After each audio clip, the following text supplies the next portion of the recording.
Yeah, we are live on Facebook.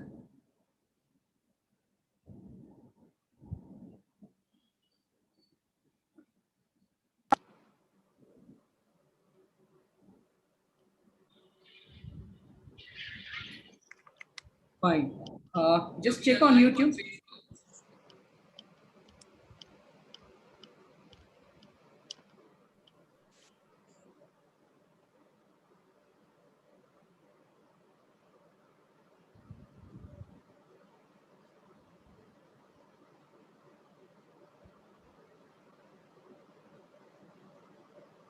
A very good evening and a warm welcome to everyone to the 16th Cataract Update at Sankara Nethralaya.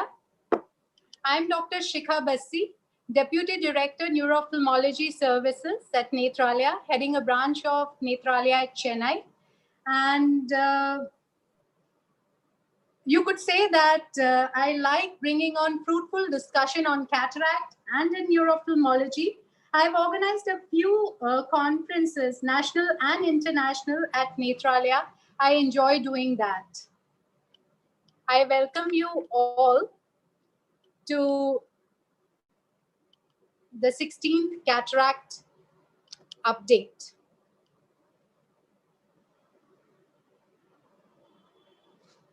It's special because it's for the first time on a virtual platform.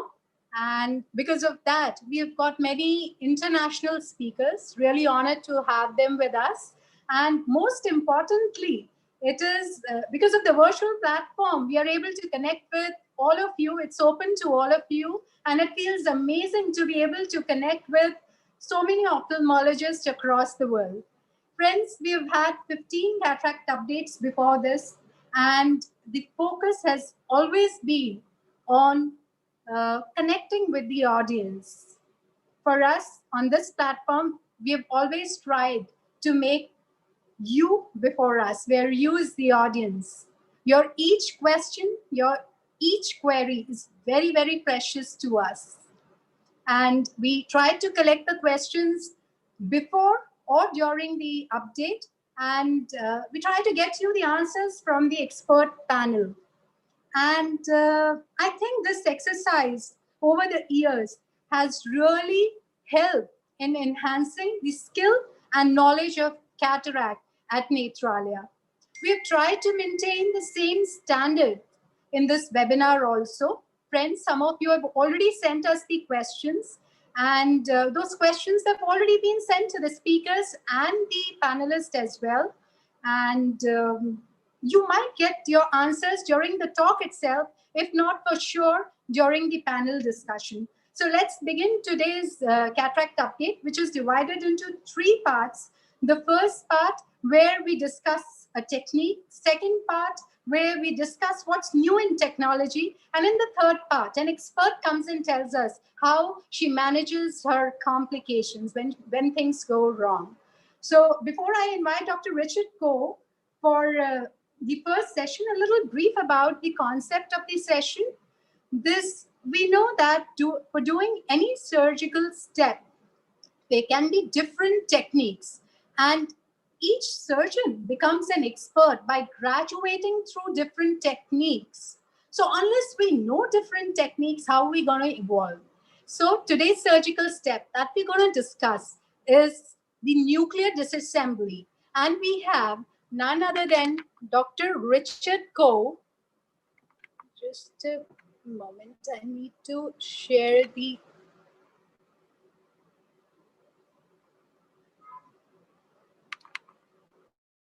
So we have Dr. Richard Koh, who is the Chief of Service, Cataract and Refractive Surgery, Department of Ophthalmology and Visual Sciences, University of Philippines, Philippine General Hospital, Counselor, Philippine Academy of Ophthalmology, Executive Council, founding member, Philippine Society of Cataract and Refractive Surgery, Secretary and Scientific Program Director, Philippine Society of Cataract and Refractive Surgery, and he's been into the academics of cataract for very long. We can see that. So it's indeed an honor and a pleasure to have Dr. Richard with us. He's going to tell us different ways, different techniques of nuclear disassembly. Over to you. And he'll also be moderating today's program along with me. Very happy to have you with us, Dr. Richard.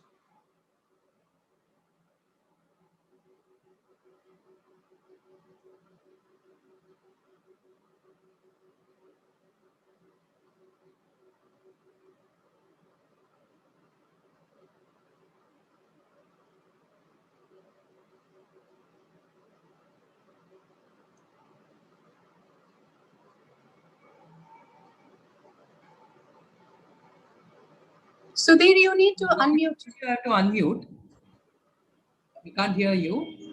Just go back to the first line. We can't hear you. Sorry about that. Yeah. So again, I was showing you pictures from last year. Sorry about that. Sorry about that. Again, these are pictures from last year's Synapse. So it was a great meeting. We had a great time. A big thank you from the International Neuro-Ophthalmology faculty. So again, Dr. Shika asked me to give a basic talk on technique. So we're going back to basics. For the advanced surgeons listening in, you may elect to tune out for the next 15 minutes. This talk is really for beginning surgeons. This is a talk that I gave in the basic course in the Philippine General Hospital. It's a required attendance for all residents in my country. And I've been giving the same talk every year for the past 15 years now. People always ask me, Dr. Ko, what is the best technique of all time?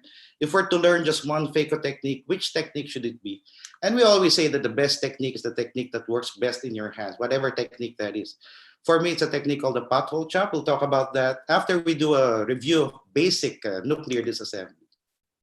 Now, I always tell my resident that the first time you do your phaco cannot be the first time you do your capsular rhexis, cannot be the first time you do your hydrodissection. You should have mastered all of this before you do your first phaco.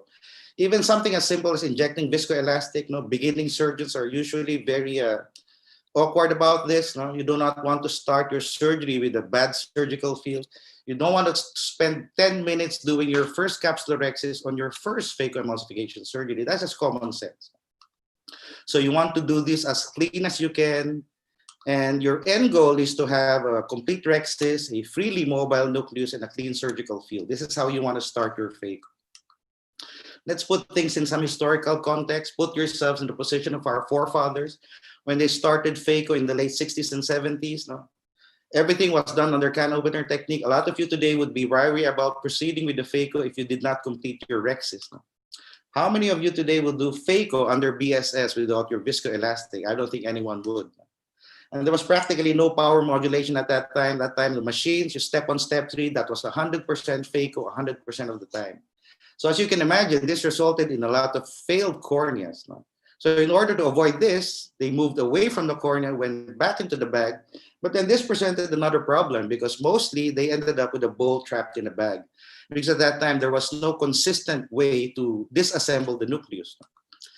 Until Dr. Shepard, he was the first one to bring some order to the madness because for the first time, he showed that there was a consistent and reproducible way to disassemble the nucleus and take them out one by one. Since then, there have been so many techniques published in the literature. I think I've tried most, if not all of these techniques. Fortunately, you do not have to learn all of these techniques today. Historically, all of these techniques can be divided into what I call the big 3. Divide and conquer, stop and chop, and chop. We'll go through that, and then later I'll talk about my pothole chop technique. Okay, so this is interesting to me. The evolution of techniques from the 80s to the 90s went as follows. First, we learned how to do divide and conquer. Then we had to do stop and chop. And eventually, we did quick chop techniques. Now, historically, that's how it unfolded. But what's interesting to me is that for many individuals, the evolution of your learning curve may also mirror a similar pattern. There's a logical reason why. Well, at least in my generation, residents nowadays, they're able to do a quick chop on their first phaco case. But at least in my generation, we had to go through this historically in terms of our learning curve. And that's all very logical because first you had to learn how to carve and create the groove. You had to learn how to crack the segments, remove them one by one. After that, you could practice your quick chop with a stop and chop. Here you create a single groove, crack them into 2 halves, and quick chop on the 2 remaining halves. And once you've done this, you're now trying for a quick chop. You eliminated the creation of a groove, just buried the tip right at the center and initiated the chop. So it's all a very logical, stepwise approach. Now, for some reason, 90% of beginning surgeons will get stuck with this technique. And I think I know why. I'll talk about that in a while. So divide and conquer, essentially your end goal is to come up with a nice Phillips type screw groove that you can divide the nucleus into 4 equal pieces. No? That is the end goal for divide and conquer. Initial groove is straight. Now, little pearl, I'm always asked how wide should the trench be? And this is a frequent beginner's mistake, is that the width of the trench is as wide as the tip, and the sleeve prevents further deepening. So instead, the width of your trench should be at least 1.5 the width of your phaco tip. No? And this will depend on the density of your nucleus. No? So this is how wide it should be. Another frequent question is how deep should the trench be? No? The old method, traditionally, we were taught this way, that the center nucleus is about 4 phacotips deep and the periphery is 3. But nowadays, there are so many tip sizes and angulations. It's not a good technique. A better technique to gauge if you're deep enough when you're trying your groove is to tilt the eye on its axis and to exaggerate the ROR. No? So here I'm making a groove. That part in the middle is probably deep enough. You have a good ROR. And the rest is probably shallow. So this is a better way to gauge if you're deep enough or not. You rotate it 90 degrees, continue your grooving, and then again, your end goal is to have something like this. Okay. Another pearl. No? Beginning surgeons, sometimes there's a lag between the actual carving motion and step 3. So especially for very dense cataracts, they can cause some zonulisis. So I tell my residents, always synchronize the actual carving motion of step 3 and the actual stepping on the foot pedal. Okay, so stop and chop starts out similar to divide and conquer, and then you stop, and then you crack it into 2 halves, and then you proceed. Now, a little note about cracking, you should position the instruments down there at the valley. Beginner's mistake is that they always try to crack above in the cliff. Okay, and this is bad because this will only result in cliff erosion, and eventually you will trap yourself in a bolt in the bag. So it's better to position the instruments down there at the valley. So the remaining halves are rotated 90 degrees and chopped accordingly. So it looks something like this. No? Actually, the historic stop and chop, the groove is actually longer than this. No? But you get the idea. Basically, you do a groove, and then you mechanically crack them into 2 halves. And once you've done this, you rotate the 2 halves, and then proceed to do quick chop on the remaining halves. No? So that's stop and chop. I'm sorry, the videos are old. These are more than 10 years old. I have newer, more recent videos later. Okay. So quick chop now. First, let's talk about choppers. Now, this was the original Nagahara chopper. So you can see it was kind of long, angled 90 degrees. No? It was a little difficult. My favorite chopper is the Verge Chopper. No?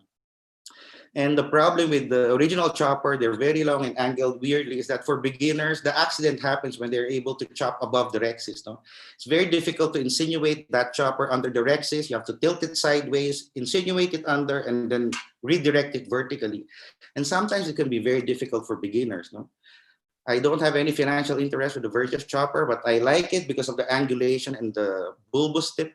I tell my residents this is the way to do it. You find the edge of your capsule, place the Verge Chopper right in front of it, and then the movement is forward and downward. Because if you do that, there's no way for that chopper to go above the rexis. It will always go under the rexis. Versus, again, other choppers like this, where you have a difficult time insinuating them. That's why we like the Verge Chopper. Okay, so another rookie mistake is that not enough tip is exposed, so this gets in the way of burying. So enough tip should be exposed, and then you can chop 2 ways. You can bring the chopper to the periphery, which is how I do it, or some can just do it vertically. The vertical quick chop right smack in the center of the nucleus. Okay, so it looks something like this. You've eliminated the creation of a groove. You just bury the tip at the center and initiate your chop. Okay, simple.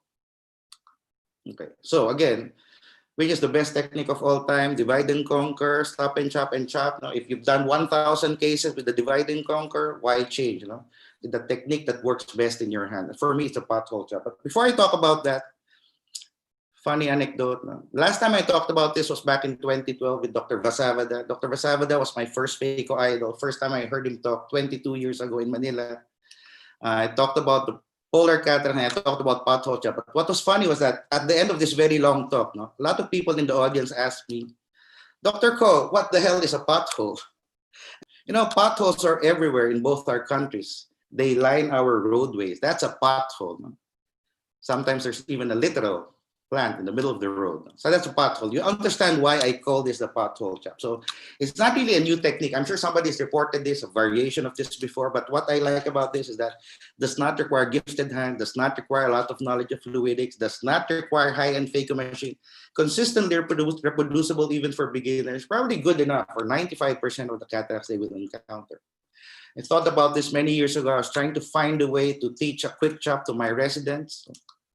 And when I was a resident, we all thought this way, we marveled at our faculty who could do a quick chop. And for some reason, if you did not do a quick chop, you were somehow like a second-class phacosurgeon. So we all consider the quick chop the summit of your learning curve.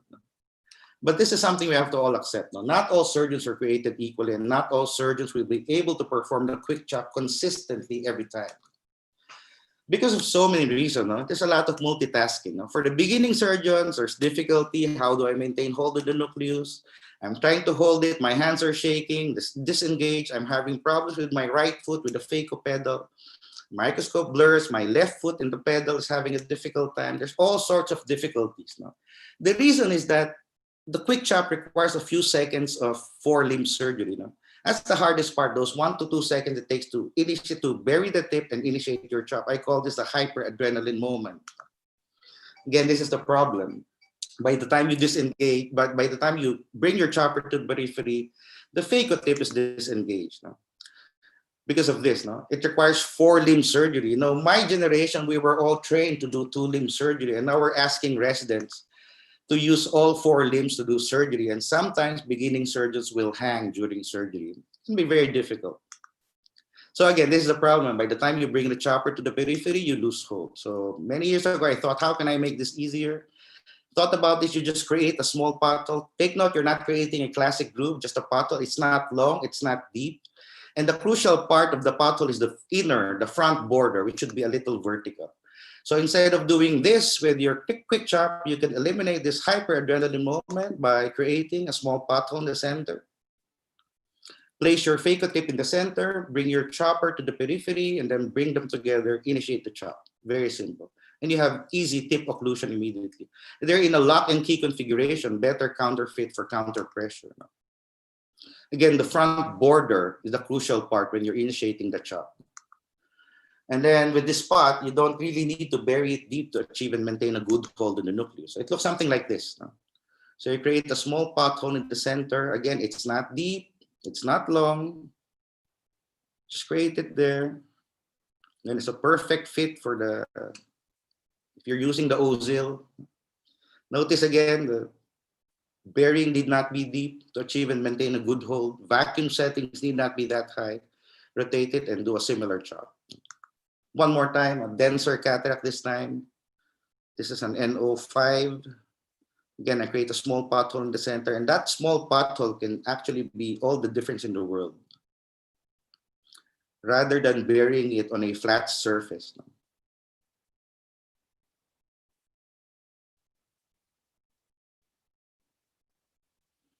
Okay, it is so effective that I can easily do a dry chop. I demonstrate this to my resident. I tell them, look at me, I'm gonna take my foot off the phaco pedal. No power, no vacuum. This is under continuous irrigation only. Again, the crucial part is that inner front border. That's crucial for the chopping. So this is how I show it to them. I stop, I take my foot off the phaco pedal. Again, power is frozen, vacuum is frozen. And then initiate a dry chop. During those 2 seconds, you just converted your four-limb surgery into three-limb surgery. This can be a world of difference for many beginning surgeons. Just taking one limb away. I use it to try individual chops. Also, it's very effective. Okay, so you can easily make a transition to quick chop. I've converted many residents and faculty. People still come up to me nowadays, tell me, Dr. Ko, I've been using your pothole chop for 15 years. It's a very good technique. I love it. It's a user-friendly stepping stone to an eventual quick chop. Again, I apologize for the videos. They're old. These are from the basic course. These are cases I did last week. Again, you create a small pothole in the center. It's not deep, it's not long. Notice I do very minimal engagement. It's almost like a dry chop. And again, that pothole in the center just makes everything so simple rather than directly burying your tip onto a flat surface. And I do it for all sorts of cases. No, here a small pupil. Let me just fast forward this. Notice I'm having a difficult time engaging it. It just trampolines back. So I'll just do a dry chop. No, I have a pothole there. I'll just do a dry chop easily. And again, I use this technique for all sorts of cataract cases. No? Practically all the cases that I encounter. You can do multiple dry chops. So if you've ever wanted to do a quick chop but just couldn't, consider the pothole chop. It's safe, consistently reproducible, even for beginning phaco surgeons. No? So the three techniques that defined evolution of our surgical techniques over the years, in a way, mirrors the evolution of one's learning curve. No? Divide and conquer is still the most common phaco technique in the whole world today. Stop and chop is where most people get stuck. Quick chop is what we all wish we could do, but I think that the pothole chop is something that everyone can do. Okay, so of course there are other ways to disassemble the nucleus. Now you have your pre-choppers. They're very effective ways to disassemble the nucleus. This is something new, the MyLoop. It's a wire that you can insinuate in the capsule. You can disassemble the nucleus. It's probably the topic of another talk, but maybe I think the best technique for nuclear disassembly is really femtosecond surgery. You disassemble it before your surgery. That's the best. So that ends my talk, Shika. I made it to 15 minutes. Didn't go over the time. I pass it on back to you, Shika. Thanks, Richard. Thanks for keeping the time. So before we start the panel discussion, would like to introduce our esteemed panel. Very honored to have with us Dr. Prema Padmanabhan, Medical Director, Sankara Nethralaya. She is working as a distinguished senior consultant in the cornea department. She has headed the department for years, cornea department, as well as the cataract and refractive surgery department at Nethralaya. She was appointed as the honorary surgeon to the President of India in 1998. She was appointed as Global Ambassador for Wavelight in recognition for her achievements and contributions towards the advancement and education of refractive surgery. Welcome, ma'am. We have Dr. L. Vijaya, a very famous name in glaucoma. She's also working as a distinguished senior consultant in glaucoma services at Nethralaya. And she is also headed the department, glaucoma services department at Nethralaya till 2014. She is a member boards of governors, World Glaucoma Association, and member of Glaucoma Research Society. Welcome, ma'am. Very happy to have Dr. Arulmozhi Varman. He is the leading practitioner in Chennai with an experience of 38 years, a very, very busy practitioner, and he has a brilliant academic record. He has received gold medal for MBBS examination, and he also topped his post-graduation diploma of ophthalmic medicine and surgery examination. He's literally a master of phaco and master of training in phaco. He's conducted lots of trainings, around 150 trainings, and he's trained around 300 surgeons, and those from America as well. Welcome, Dr. Arulmozhi Varman to the Cataract Update. We also have Dr. R.R. Sudhir. He's the head Department of Preventive Ophthalmology, senior consultant cornea and refractive services also. And he has also been the person instrumental in developing the EMR at Nethralaya and many other hospitals in India. And he has also helped me a lot in organizing this webinar. Thanks a lot, Dr. Sudhir. Dr. Sudhir is trained in preventive ophthalmology at Dana Center in United States. Welcome, Dr. Sudhir.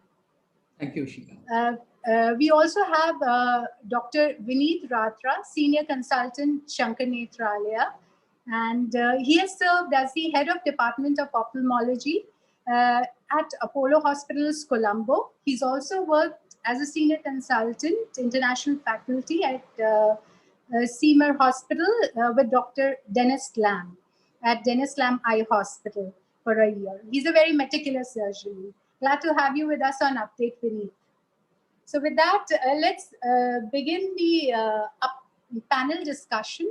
And the panel discussion is divided into two parts. One part is where we have one single question from the update team for the panel, which each panelist will answer. And the second part is where we take the audience questions. So the first question to the panel is that what is the panel's preferred technique for nuclear disassembly in soft cataracts and in hard cataracts? And they could also tell us that if they had started off with that technique or they have gradually evolved to some other technique over the years.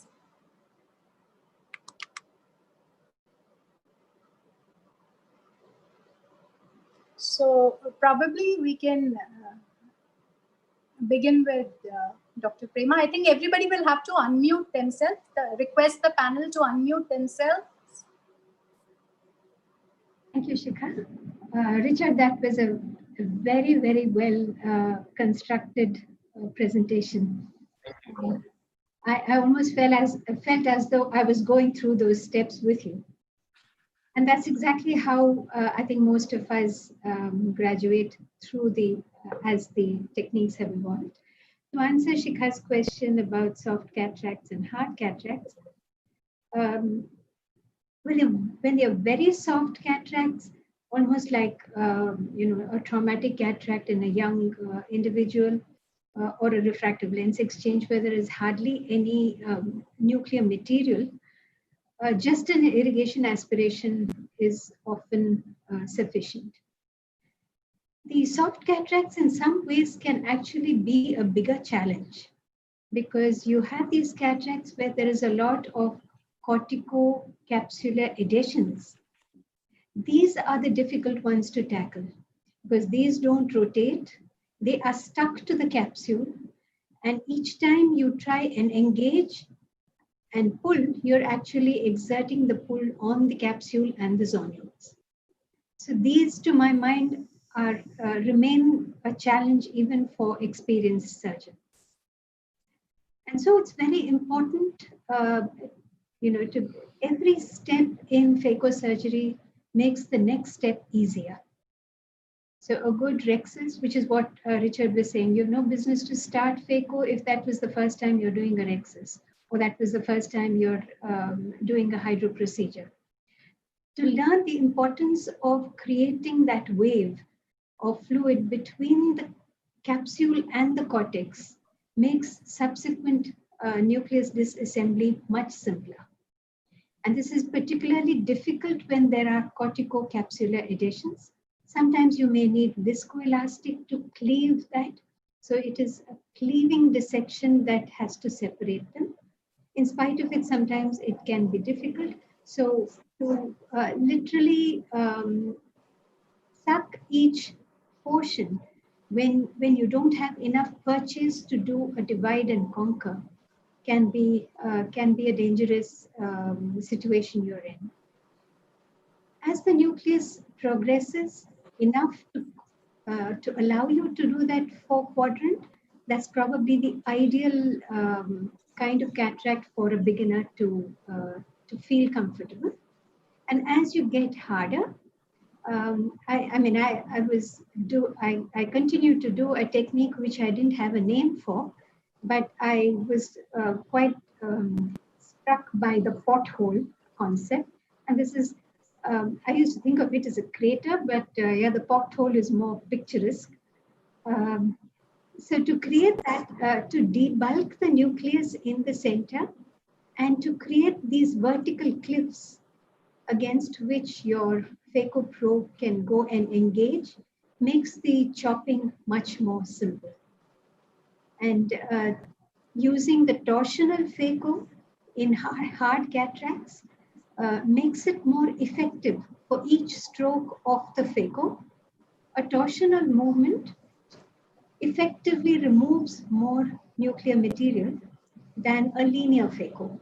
So taking advantage of a torsional movement, it's more efficient and reduces the amount of phaco power that you need to use. I would let the other panelists add their points as well. Dr. Arul, would you like to? Of course, thank you.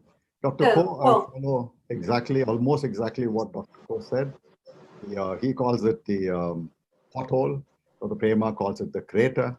Later. I do a tiny punch, a millimeter above what Dr. Ko does. I go down, right adjacent and just sub-incisional, very, very close to the rexus, make a small punch hole. Now the question is, does I like to pick up a technique that will work on very soft cataracts to right up to very hard cataracts. I believe you can become a master of one technique, trying to master different techniques for different grades of cataract, kind of doesn't fall into place. So this whole creation, tiny one, as small as possible, with an anterior vertical edge, or the edge that is the front should be almost vertical.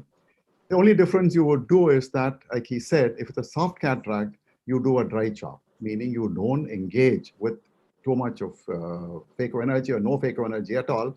And you keep your linear, you keep both the flow rate and the vacuum linear, so that once you engage the nucleus, you come up on position 2, that is just a question of, it's in a soft cataract, that the phaco tip is holding the nucleus without any suction.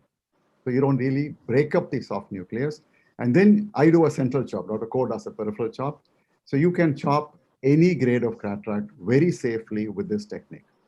The only difference would be, harder the cataract, you're going to use a little more vacuum. First, you're going to engage with phaco energy, which also is linear. Then you keep the hold exactly titrated by your foot, the amount of flow and the vacuum that you want for that particular density of cataract. Harder cataract, my vacuum would go up to 550 or 600. A softer cataract, my vacuum would stay at maybe 200. And a very soft prelex that I'm doing, it'll probably be at 0, and what you said. So this is a technique I would really tell everybody to master and learn, because this is one technique that will work perfectly. The only issue is your hydrodissection ought to be perfect. But once again, even with an incomplete hydrodissection, if you get a good crack that goes down to the bottom at the first go, you will get a reverse fluid wave that goes under, and your capsule and your hydrodissection will get completed automatically. So this is a technique that's very simple to learn, very simple to do, but you need to understand your phaco dynamics, your fluidity, fluidics, including where your foot pedal can control both the flow rate and the vacuum if you have set both at linear. So Dr. Ko, that was a fantastic technique. This is probably very close to what I do for all my cases. Thank you. Shika, you need to unmute. Shika muted. Yes, I'm sorry. So you're going for a chop technique in all your cases, be it soft or hard. It's just the matter of how much is the vacuum and energy. So the technique remains the same. And Dr. PP said that she relies on a lot of hydro for the soft cataracts to break those adhesions. That's the most important thing. And again, it's a crater in the center. Excellent, excellent. And Dr. Vinny, would you like to share your technique? So, very nice talk, Dr. Ko. Covered all the steps in very meticulous detail. And as PP Madam and Dr. Arul said, they've covered most of the points. Yes, you need to stick to one technique. For the very soft, you cannot do anything but just aspirate them off. For the very soft, you need a slightly larger excess, maybe a little between 5.5 to 6, because then it's easier to hydro. The more you hydro, the easier it is to separate it out. And once it's separated out, you just have to aspirate it off. So if it's a little larger, I like to flip the nucleus out and do a flip technique, or stick to what I normally do, that is the vertical chop. That is more like a lateral separation.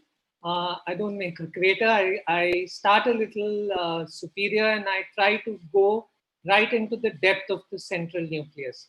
So that's where your hold would be better. So like Dr. Arul said, I start a little superior, and I try to go right into the center of the hard nucleus.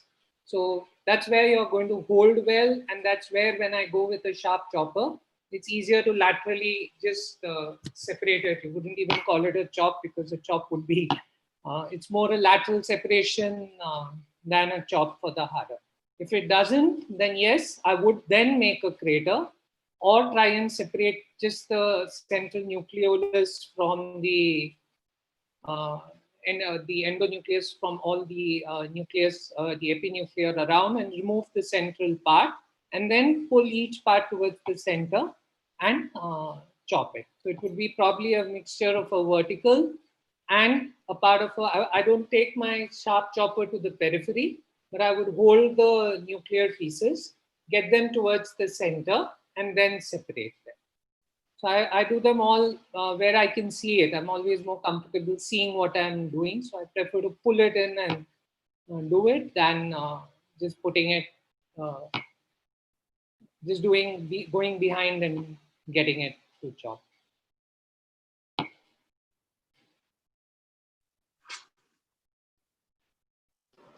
Yeah, Dr. Sudhir. Hi, Shika. Dr. Richard, it was excellent talk. You actually took the entire journey of my learning curve. It was beautiful. Just few points to add. In the current era where we are not actually doing hydrodelineation, most of it is a hydrodissection. That's where we look into to get the nucleus completely separated from the capsule. So I make sure before we start the phaco, the nucleus is freely rotating. That's the one thing which I make sure.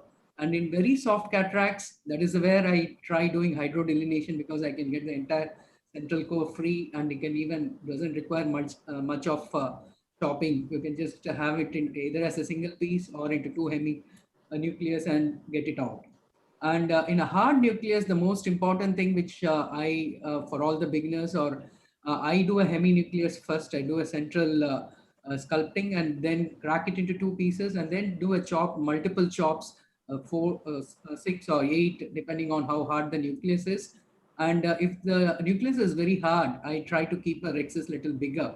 That is where I felt, because these pieces sometimes are very difficult to pull it out. And most important thing is separating the central, the bottom core of the hard nucleus is very, very important. If you can separate them, all your pieces are free. And once the pieces are not attached to any other piece, they all come out very fast. So that is my technique where, in case of hard nucleus, I'm sure I make sure the OVDs are perfect. I do a soft shell technique and try to replace the viscoat as many times so that your the endothelium is well protected. So the end of the day, we should have a complete clear cornea on the first post-operative day. So I'm sure the audience will be benefited by an insight into the panel's mind and technique. Now, as promised, we will have a look into the audience mind. What are they thinking? And for that, now I hand over the thing to Dr. Richard to share the audience questions that have already been sent to us. We'll have the panel's opinion on these questions. Okay, we have, I don't know if we have time to tackle all the audience questions. No, we have 5 questions. We'll quickly go through, I think, Richard, it will be only fair that we quickly go through all the questions. Okay, so the first question is, what is your technique for colar cataracts? Any precautions before you do surgery for this? Anyone from the panel can answer this?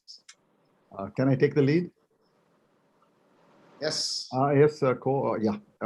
I think if you're doing a posterior polar, it's worthwhile doing an anterior segment OCT to just check out if the posterior capsule is intact or not once. You could also find that out by doing a careful slit lamp examination. But anterior segment OCT would tell you if the capsule is already dehiscent, in which case your whole surgical plan may change quite a bit. You would expect vitreous to be there and you'll have a different kind of an approach. So once you know that the posterior capsule is intact, then you take all the care to keep it intact. You don't do a hydrodissection, you can do a dry separation of the anterior capsule and do a hydrodelineation and then proceed to take the whole central core out, keep the flow rate and vacuum down, keep down the fluctuations of the anterior chamber to the barest minimum. So that also will not cause the posterior capsule to give way.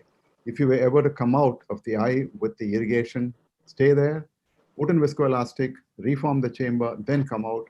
The very fact of the posterior capsule coming up can sometimes make the posterior capsule give way. So take care never to come out unless you stop the irrigation, at the same time through the side port, inject a viscoelastic and reform the chamber and come out. This is one case where you probably will have to do a bimanual removal of the remaining cortex or the epinucleus. I personally hate the bimanual. I like to do only coaxial, but there's one situation where I would go back to the bimanual would be in a posterior polar cataract. Another very important takeaway point is very tempting to go and do a vacuum or even do a polishing of the posterior capsule when you see some breadcrumbs sitting there. Try to avoid that because sometimes just a touch can break it. So if you're touching it, it's at your own risk. It's often you're better off put the lens in and you do a YAG later on. Or the best solution would be in these conditions, do a posterior capsular excess. So I think I will stop with that. Thank you. Anyone else to answer that? Polar cataracts from the panel? Dr. Chi, would you like to add anything? For me, my Dr. preferred technique for polars. Yeah. My favorite technique is to use the femtosecond laser to do that. And I think Abe Vasavada has popularized this concept of having multiple rings with a sharp edge to the epinucleus that's left, that's easy, for you to just strip away that final cortex. And, the femtosecond laser actually dissects out a cushion of nuclear cortex so that it protects the posterior capsule until the very end. So that's my favorite, using a femtosecond laser. You've done any study to compare femto with routine phaco in posterior polar, the rates of PCRs? Our PCR rate is about 7%, and we're writing that up currently. That was like surveying like 200 cases. Yeah. That is with femtosecond. With femto, much lower than the center's rate would be about 21%. Chika, may I share a few slides? Yeah. If you look at the published literature for polar cataract, the risk of PC rupture is actually as high as 30%. This was in papers before 2004. But there have been so many techniques nowadays that the incidence in the literature is actually less than 10%. These were the old recommendations by the old surgeons, Dr. Masket, McCool, Osher, Seibel. And these are the new ones. Dr. Chi is here, and one of her techniques is here. There's so many techniques, but in general, they all agree with the same thing, is that you do minimal hydro procedures. Mostly hydrodelineation. You take out the endonucleus first, and then you leave the cushion behind. If you do rupture the PC, you're towards the end. You won't have to worry about the big nucleus there. So this is the technique that I prefer. It's Dr. Vasavada's inside-out delineation, which he did before he did femtosecond surgery for polar cataract. One thing I will mention is that do not ever let the chamber flatten when you're doing polar cataracts. You let the chamber flatten, this can happen to you. Finish with the surgery, it's a polar cataract, you go out, PC can rip, because there's really a weakness in that area. So you should reform with viscoelastic. And again, you might have to visco-dissect some of the sticky cortical materials there. Okay. That was nice, Richard. Okay, let's proceed to the next question. Or does anyone want to share their thoughts more on polar cataracts? Anyone else from the panel? Okay. I want to share the second question. Can I ask a question? Yeah, Yes, sure. ma'am. No. Nowadays, the ASOCT gives very, very useful information. Do you modify or you insist on doing the ASOCT for all these posterior polar cataracts? Based upon that, do you modify your technique of surgery? Is it this question directed to Dr. Arul? Because He's the one who started on that. yes.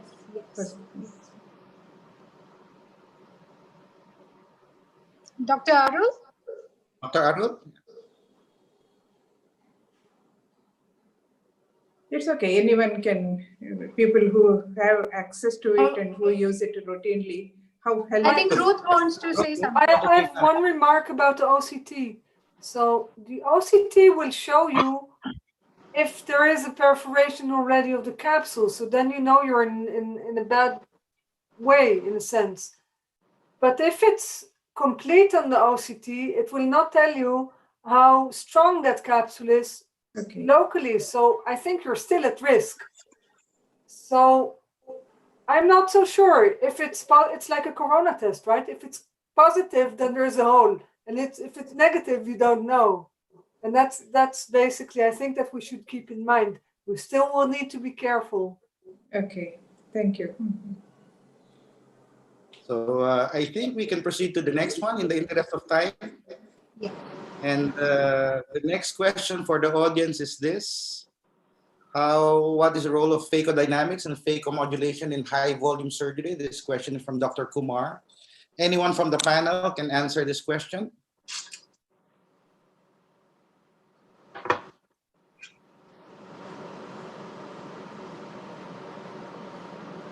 Vineet, you need to unmute yourself. Unmute.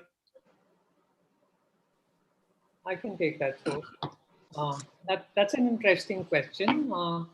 If you're going to ask, generally, you shouldn't be changing it too much if you're a high volume or not so high volume surgeon. Your phaco time may just maybe a minute more. What you should be looking at more is safety and quality.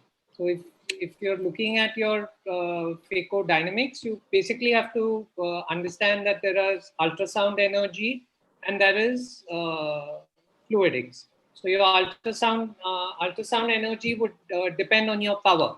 So you're going to decide on whether you want to use a continuous, you want to use a pulse, or you want to use a burst. From the fluidics point of view, it's the inflow versus the outflow. So your inflow is your bottle height. It's your active fluidics in case you have a centurion. And your outflow would be your aspiration, your vacuum, and also your leak from the wounds. So you need to basically match them. So if I was to look at my settings now, if I was to use a signature, I now go in with a continuous. I don't use a pulse, I don't use a burst, and I use a power of around 35 to 40, but continuous. My aspiration rates for a hard cataract, well, the flow rate is around 25 to 28, and my vacuum is around 280.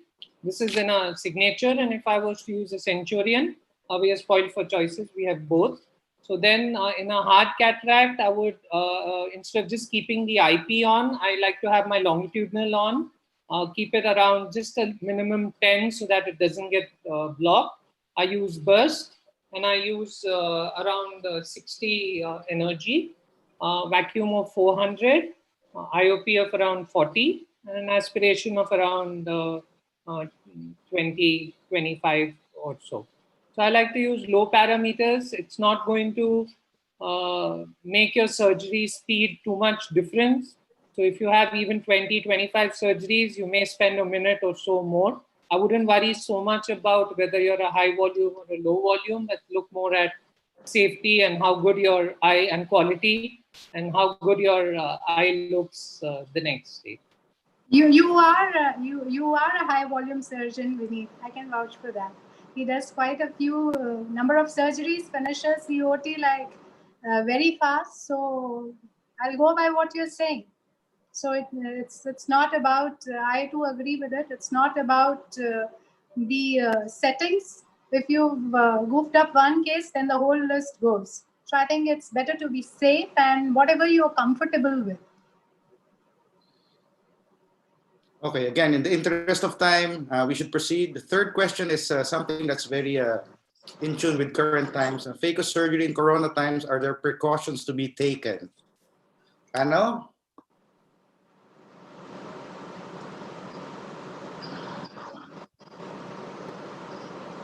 If you don't mind, I actually got the AAO recommendation currently, but this was back in May 27. I think they haven't revised it, but basically still for asymptomatic patient, no test, standard PPE. For PCR positive, N95 eye protection and eye shield.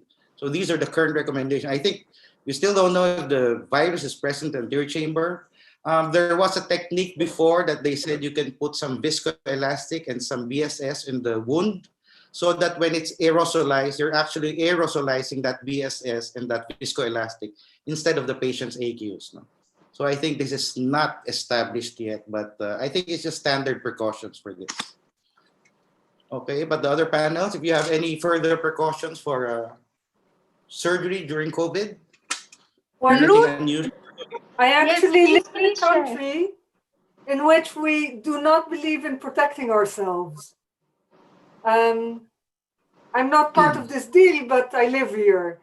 So we do not routinely check for corona on our patients. If they have complaints, we have them sent to be checked. If they have complaints, we don't let them into our clinic. We don't let them into surgery, but we do not do corona checks on everyone. And the Dutch society is a very frugal one. We're very penny wise. So that's one of the reasons we don't do this. Also, we don't use N95 masks. We use surgical masks in surgery and no masks whatsoever in our clinics. This is like, I'm like, I couldn't take it. No surgical mask in the clinic. We go very close. Yeah. So we have an A4 size perspex screen on the slit lamp. We go into the slit lamp, check our patient, and if it's less than 3 minutes within 30 centimeters of the patient, it's okay. The virus knows we're not there. And then we retract our chair and we talk to the patient in a distance of 1.5 meters or more. Is this wise? I do not know. Do I agree with it? No, I don't. But do I have a choice? Has. Not at this point. No. Donald Trump's gonna love your country. No masks, no precautions, no anything. I'm not going there. Okay, I think we should move on to the next. Unless other panel would like to comment. I think, again, in the interest of time, we have 2 more quick questions for the cataract session. And the next question is tips on how to perfect the capsular rhexis and how to get rid of fogging on the operating microscope. Anyone from the panel would like to tackle this? Well, as I mentioned earlier, your first capsular rhexis cannot be on your first phaco. You should have mastered this. And there are many ways to practice this. I tell my residents actually to practice with their extracapsular surgery. Our first and second year residents still do extracapsular surgery. Some of them, I see them sometimes practicing on a grape, little grape that simulates the capsule, or a tomato, try to peel the tomato peel. But really, you just have to do it over and over again before you do your first phaco. I remember when I was learning rhexis, I'd asked PP Madam, ma'am, how do I practice rhexis? She said, try on a grape. Try on a grape.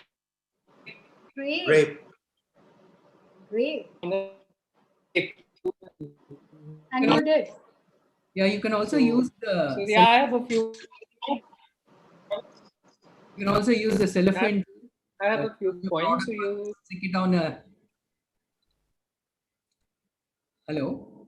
Yeah, you can also put it on a cellophane tape, which is on a smooth plate or in a glass slide or anything, and then try to tear it off. You can get a very good circle with that also. Okay. Sorry. Yes. For our residents, we use the ICU, which is the computer, the teaching computer. Simulator. The simulator, right. I played with it a couple of times. It's a nice game. But I guess I can't say because I learned it in a different way. I see. Okay, we've been thinking of getting that for our residents. Is it okay? The IC simulator. Yeah, we have the simulator. It's good for the beginners, but the time somebody has to be also there. Yeah. I think it allows them to take off at a different level than they used to. So it's more comfortable to them and also to us that they do this. they can get some of their flying hours on the simulator, and this is nice. I think it's called serious gaming, but that's what it is. And what about the fogging? I think it's simple taping helps for fogging. Any other tips for how to prevent fogging while operating? Can I add on just the taping? Just Shika, everybody. can I add on the Rexis? Can I add on the Rexis, Shika?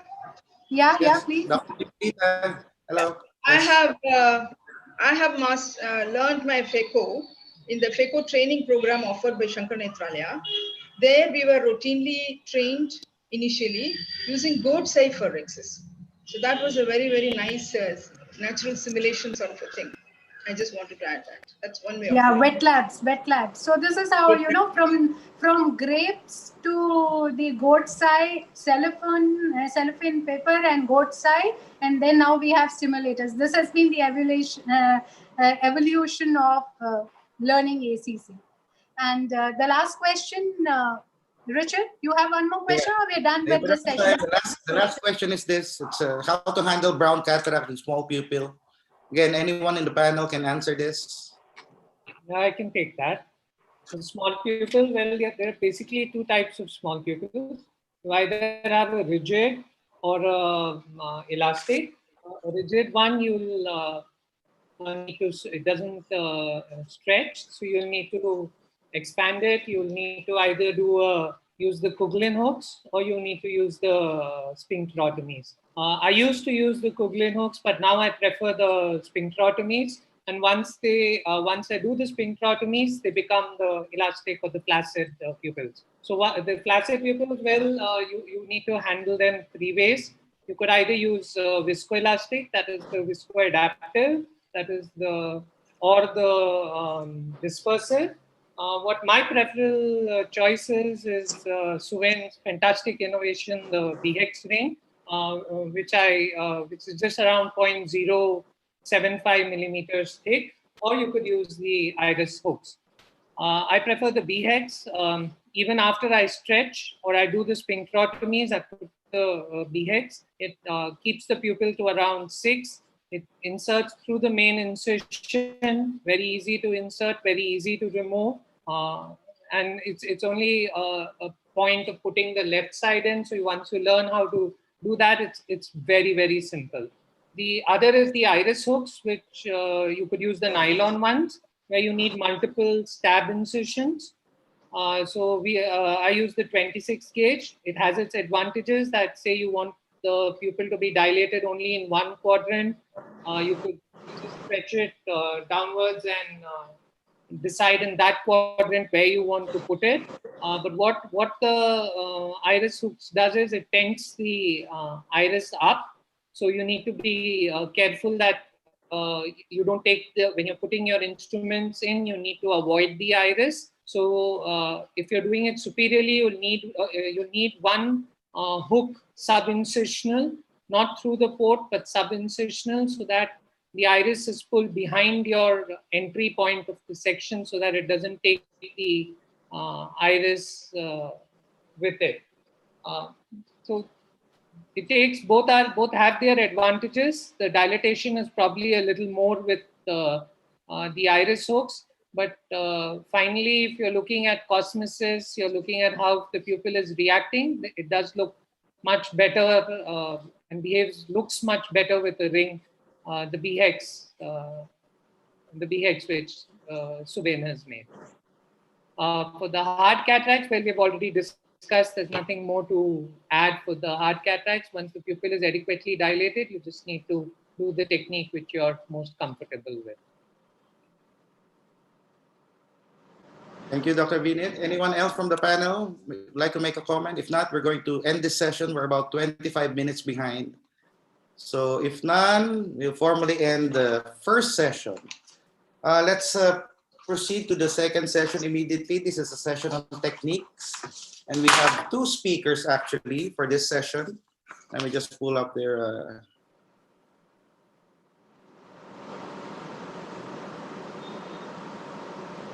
The first speaker will give us an update on the current presbyopia correction in Europe. She is a faculty of Cataract, Cornea, and Refractive Surgery at the Amsterdam University Medical Center. She did her residency in ophthalmology at the Soroka University Medical Center in Beersheba, followed by a fellowship in cornea and external disease at the University of Toronto. She is a member of the prestigious International Intraocular Implant Club from 2018 to present, and currently a board member of Netherlands Intraocular Club. Friends, let us all welcome Dr. Ruth Lapid-Gortzak.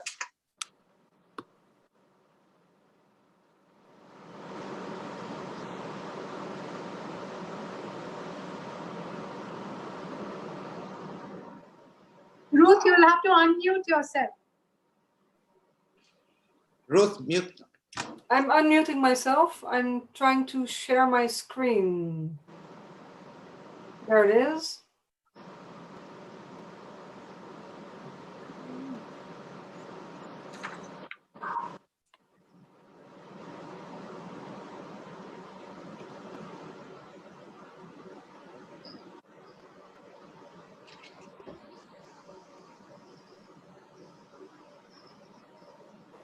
Okay. Well, first of all, thank you very much for inviting me. You know, I was supposed to come over to Chennai in May, and the corona really botched up our plans. So I'm very grateful for this opportunity. And I will talk to you about new technology in presbyopia correction in Europe, or basically it's global, I think. So if we look at what we have in our stocks that's new, then we can look at the trifocal or pentafocal diffractive technology. We have the synergy of Johnson & Johnson. We have intensity by Ghanita lenses. Other technology, which is extended range of focus or extended depth of focus lenses, which are the Vivity of Alcon, iHands of J&J, or the AcuNex of Oculentis. And we have refractive technology, which is the mini well of SIFI. Now, I had 15 minutes, and I have chosen 3 technologies from each group 1 to show some of the new stuff that we have to play with. I'm grateful to the industries, Alcon, Ghanita, and Oculentis, for providing me their slides, and uncensored, I can use them today. So we'll talk about the pentafocal diffractive IOL of Ghanita lenses, which is the intensity, and about a radially asymmetric hydrophobic IOL, the AcuNex Vario of Oculentis, and the wavefront elongating IOL, which is the Vivity of Alcon. So the intensity is a diffractive lens. It's pentafocal, and it may sound weird to us because we know that every additional focus will take away contrast sensitivity, but here something was done in the optics to make sure that this does not happen. It's diffractive, and the defocus curve is such that from near to distance there are very few changes from 6/6 vision for maximal vision. It's hydrophilic material, but it's built on a previous platform of Ghanita for the C-lens and the full range, which is a well-known, experienced platform with which we know how to get very good results.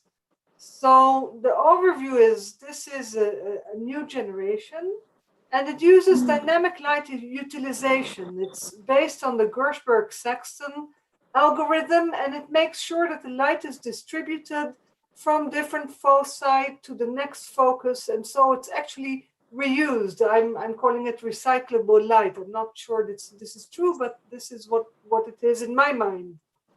And it has a diffractive area of 5.2 millimeters, and I'll skip the rest of the details. You can go to their website and see. So this is the diffractive profile, and as you can see, there are 3 main areas, and these areas make sure that the diffractive profile is good from distance to near, but it also allows for adjustment to the pupil aperture. The dynamic light utilization in this slide, they show how the amplitude is going into the Fourier transformation, and you can approximate the amplitude at every target that you want to see, and then you do an inverse Fourier transformation, and you get a phase shift. So basically diffraction in a different way. The lens profile allows for maximal utilization of light, and it has an optimal light distribution. This is the first lens in the market that allows for a light utilization of 92.5%, which is really the highest in the market at this point. And I think this allows for those 5 foci and less loss of light for each focus. And it also allows for pupil aperture optimization. So basically, when we look, for example, at the panoptics, then the main focus is the distant focus from which the diffraction is allowed for the intermediate and near. And here there was also a shift in thinking. So the main focus here was the middle focus, the one at the 80 centimeters. And from this focus, light is diffracted away to the distance and to the near foci, but also from the distance to the near foci. And like this, all the light gets redistributed. And this is how the MTF looks for this lens. And you can see that most of the light is still for far away, some for intermediate and near, but overall, there's a quite high distribution of light on most of the points. And this is how it looks on every type of millimeters of pupil aperture. You have photopic vision, you have mesopic and scotopic vision, and this allows for maximal light distribution. The middle zone is for narrow pupils, and then as we go out, there is an adjustment made for all sizes of the pupils. In terms of halos, there has been an adjustment also in this profile to make sure that the halos will not be such that this will prohibit use of this lens. And from halometry, we can see that the halos are actually quite good. They're even less than other trifocal diffractive lenses on the market. This lens has been launched at the beginning of the corona epidemic, and this is a problem, of course, in doing surgeries in Europe at this time and gathering data. So this is very preliminary data from my own cases that I did, not many of them. And the most important thing that I want to show you here is that between +1/2 and -2.5, we have a vision that's around 6/6, 20/20. So these patients really have excellent vision on all the points from distance to near. And this is basically the best defocus curve I've seen up to now. We see that this defocus curve between plano and -2.5 does not go below logmar 0.06, which is 6 minus 2 letters or 20/20 minus 2 letters. This is really a nice result, but I am warning this is really early yet. We don't have the full data set. The next lens I want to discuss with you is the Vivity. And the technology is a wavefront stretching and shifting of the focus, and they call it X-wave technology. It's non-diffractive, and it gives an extended range of vision, not an extended depth of vision, but an extended range of vision. And it's on the well-known Acrisoft platform, of which more than 115 million have been implanted, I think. And it's a well-known platform, I think, to most of us. As you can see, if you make a refractive design, you get multiple annular zones. And this is like in the array or in the rezoom or even in the sci-fi lens. And this induces quite a lot of halos and glare. And this is why most of the industries have left refractive techniques for designing optics. Now, the current one is the mini well of sci-fi. And still what we can see is that, yes, you get some refractive profile, but the performance is usually less than diffractive lenses. In diffractive lens design, you make sure that with diffractive rings, you direct the light to different foci, and this may cause halos and starburst. And this is the big concern of most ophthalmologists, but also patients. How many halos and side effects will there be? Will I be able to manage the patient? So this is where this lens steps in. The lens was designed with a very small area on the surface in which the wavefront is being changed and stretched and allows for an extended range of focus. And this is how it looks like graphically. So the light comes in, you have a phase shift, and you have a wavefront change, and by this you can elongate the focus. Now, there is a limit on how much you can elongate the focus. If we could elongate the focus by 3 or 4 diopters, would be done. Everyone would be using such a lens. But this cannot be done. So this lens has an extended range, which is of about a diopter and a half, sometimes 2, sometimes a little less. What the Vivity lens is not, it's not a pinhole lens, and it's not a refractive lens. Neither is it diffractive like the Symphony. The Symphony says EDOF, but it's basically a bifocal diffractive lens. It's not the eye-hands, which does something to the far focus. It's not a crystal lens, which is refractive, and neither is it a resume, which is a refractive lens. So if you look at this halometry, then you can see that diffractive lenses, also like the Technis, which is an EDOF lens, cause halos because of the separate foci that those lenses have. And the X-wave technology actually has a halometry which is very near to monofocal lenses. And this is the defocus curve as Alcon gave it. And what you can see is that it allows, the blue line is the Vivity lens, and the black line is a monofocal lens. And what you can see that it actually makes a shoulder in the defocus curve towards reading the intermediate, and then it bows off as it goes too near. So it really extends the focus. Now, these are the defocus lines that we got from the global and the US study comparing Vivity to the Acrisoft. These are the FDA studies. And what's interesting is that I put up 2 lines. The blue line is 0.06 logmar, it's like 2020 minus 2 letters. And the red line is the 6.9 or the 2030 line, which is actually the lowest visual acuity that you may have for near vision if you still want it to be usable for some of the time. And we can see that this explains why those patients who have these lenses, they're screenagers. They're actually very happy because they can do their computer stuff. They can take their iPad and enlarge the letters a little bit. They will not need readers unless they want to read small print for close-up or in the dark for a long time. So this is an extended range, and I repeated this several times because I think it's important to make a distinction between the EDOF, the extended depth of focus, and the extended range of focus. And it has a very low disturbance profile up to now. Also, for the same reasons of Corona, we did implant some, we're behind on gathering our data, but up to now, the data really reflect the data that's in the slides that we got from Alcon. This is a very interesting slide in which the light intensity distribution of different lenses is shown.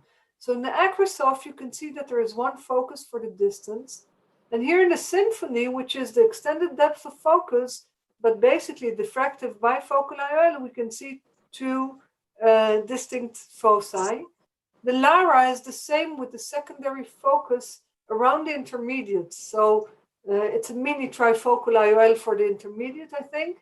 This is the Panoptix with quite a big focus for near and intermediate, while the intermediate is closer than you would expect with the other lenses. It's exactly like we expect it to be.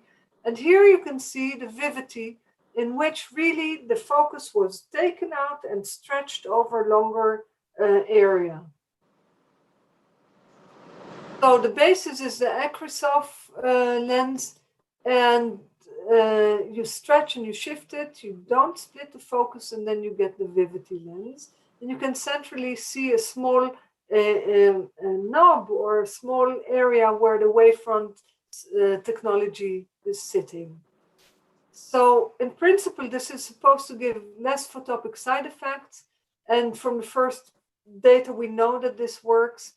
I call the generation of my parents screenagers because they've quite rapidly adapted to the use of screens on phones and iPads and such. And I think this is a global thing. So people are using screens, they know how to use their fingers, enlarge the print a little bit, and then they can use this technology quite well.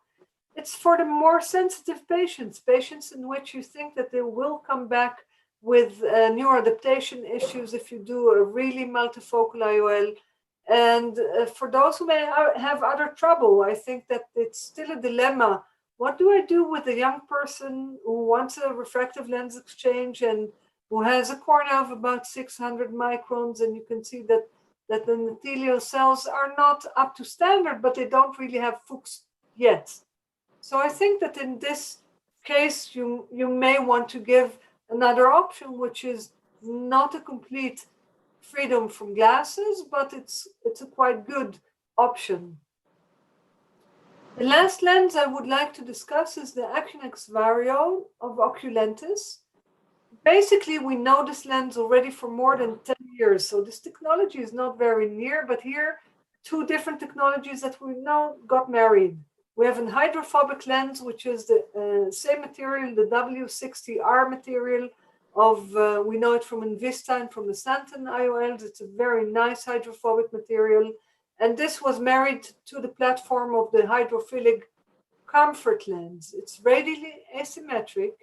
And the main advantage is that the hydrophobic IOLs will not show opacification like the hydrophilic IOLs. Some companies more than others have been troubled by hydrophilic IOLs that had a loss of transparency due to calcification. And this was a step that needed to be made in order to make use of the radially asymmetric technology. The disadvantage of it is I think that these lenses, this hydrophobic material is very sturdy and very slow in unfolding compared to other hydrophobic IOLs. So this, you need to get used to it. It's like driving a new car, basically. They named it an EDOF lens, and this is, again, extended depth of focus is a term that personally I find disturbing because it's a marketing term.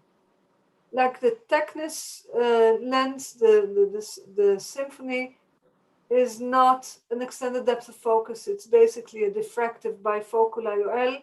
The Accunex also doesn't have an extended depth of focus. It's a simple bifocal IOL. Well, not so simple, but it's a bifocal IOL. These are the specifications. I'll skip it for sake of time. And this is the way it is built. So the upper part of the optics has a far focus. The lower part of the optics, just like in contact lenses or glasses, has a near addition, not with rings, but refractive, asymmetrically. And the add power here is 1.5. And this is the defocus curve I got from the firm. So you can see that the distance vision monocularly and binocularly is quite good. But if I put the lines on that I previously put, then you will see that a vision of 20/20 minus 2 letters is more or less just around plano. And if you want a vision that's usable for reading, logmar 0.2 or better, which is 20/30, then you have this binocularly between +1/2 till -1.5. So there's no near vision here.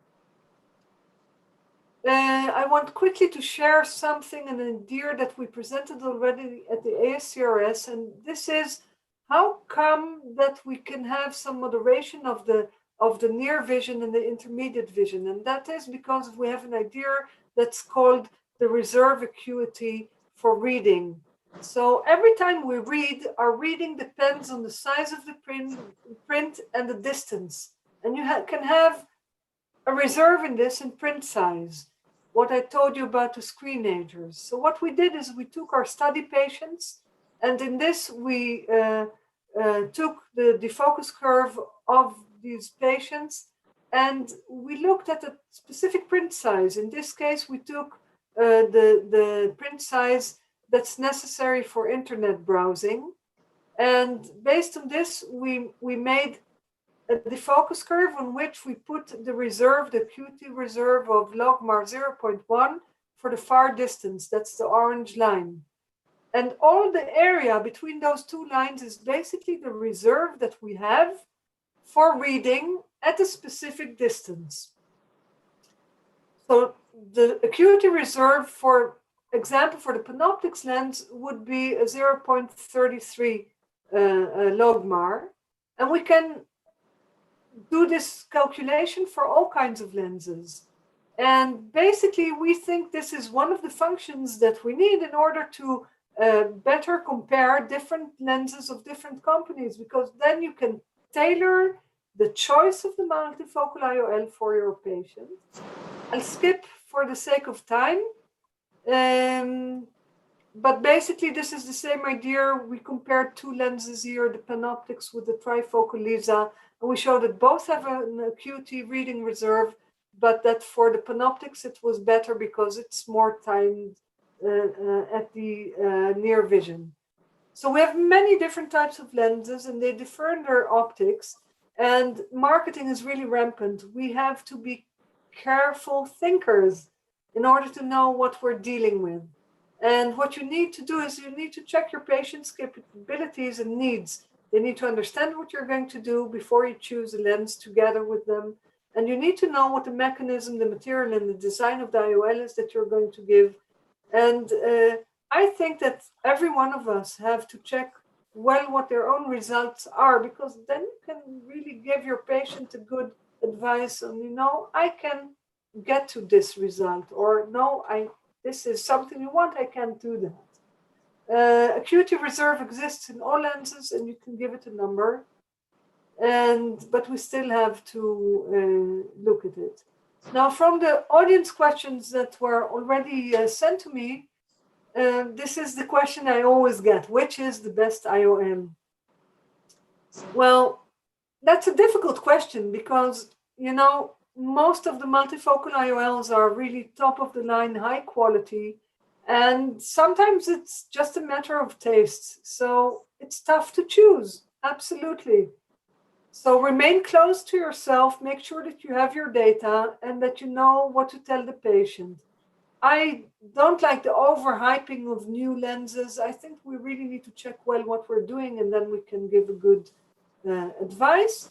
And the second question that I was handed was the mix and match of multifocal lenses of two types, or one eye a multifocal and the other a monofocal.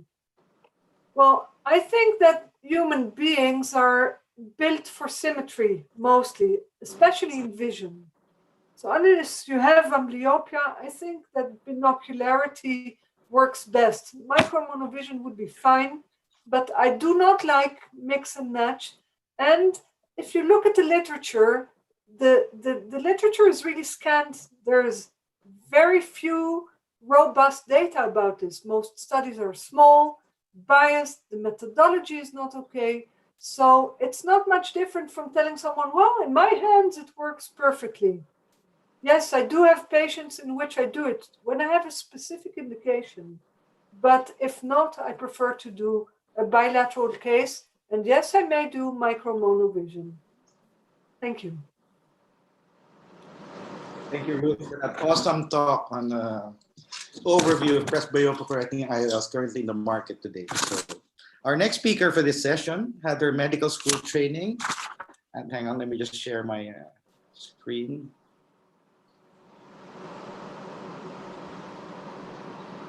She had her medical school training at the St. Petersburg IP Pavlov First Medical Institute, St. Petersburg, Russia, followed by her ophthalmology training at the Ordinatura Helmholtz Research Institute of Ophthalmology, also in Russia.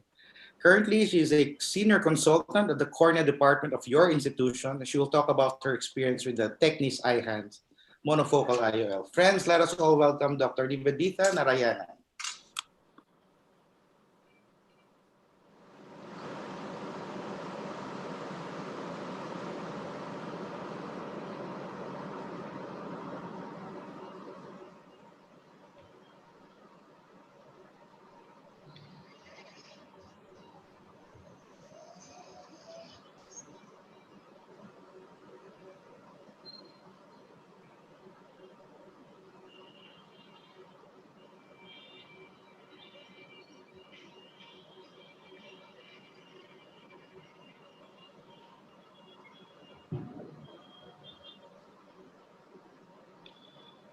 Hello, everyone. I thank Dr. Shika and the organizers for giving me this opportunity. I'm here to speak about eye hands. Am I audible to everyone? Yes. Okay. Yes, Nivedita, you're audible. Yeah. Eye hands is a new monofocal IOL. I have no financial disclosures though. So what is eye hands? It's a monofocal IOL promising to give crisp distance vision, good intermediate vision, less photic phenomenon, good mesopic vision. So is it a smart monofocal IOL? Let's see. How does it claim to achieve it? It corrects the spherical aberration and the chromatic aberration, and it's a refractive monofocal lens. Though this is the order of the talk today, but from the patient's perspective, it is better to first correct the defocus, then correct the spherical aberration and the chromatic aberration. So the concept here is, if you want to give the patient good visual function, you have to increase the quality of vision and decrease the visual side effects. So as I said, lower order aberrations, the defocus and astigmatism, contribute to 90% of the vision. So among the higher order aberrations, spherical aberration and chromatic aberration are the most important, and they together contribute only less than 10%. When you correct the spherical aberration, you end up giving a good depth of focus and a good mesopic vision. And when you correct the chromatic aberration, you increase the quality of vision. Needless to say, this is the most important. Unless this is correct, nothing else is going to be correct. So proper IOL formula and the power calculation is of paramount importance.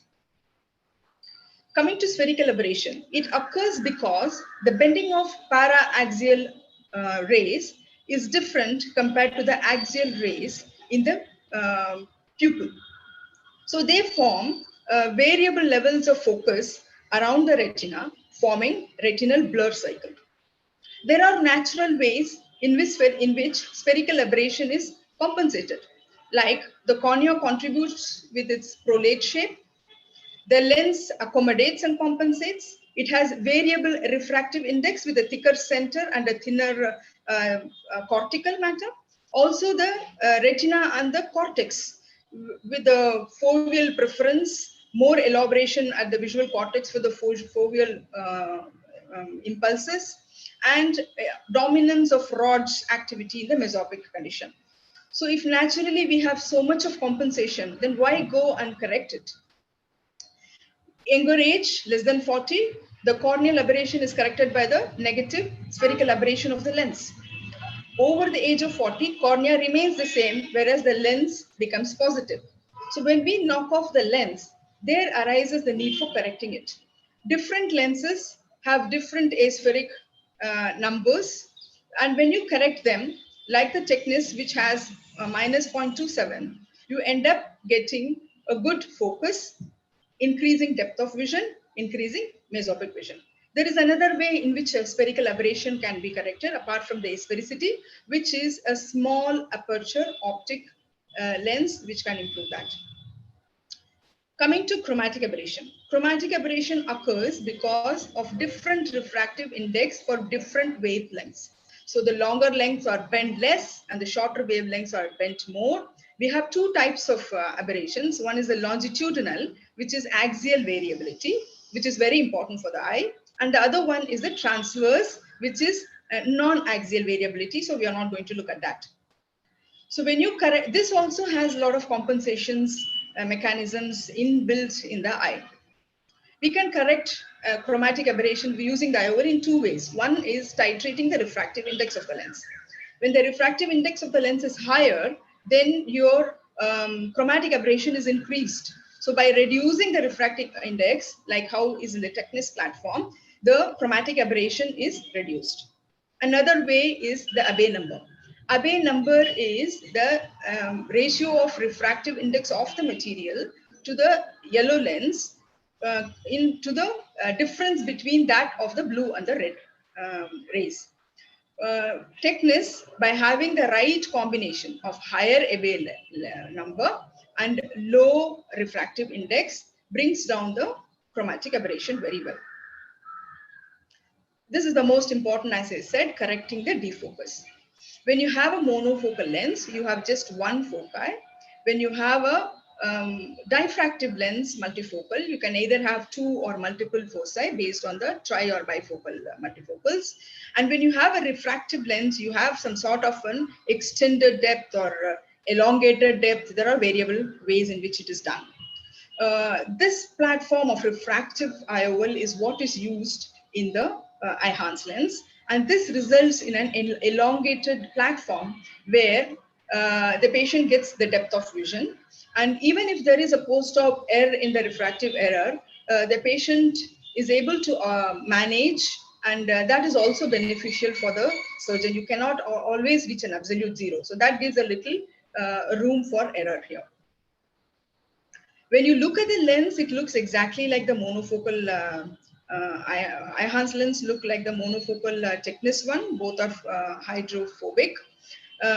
In a monofocal lens, you have a single foci, whereas in eye-enhanced, as the diagram shows, it's a gradual shift in the power.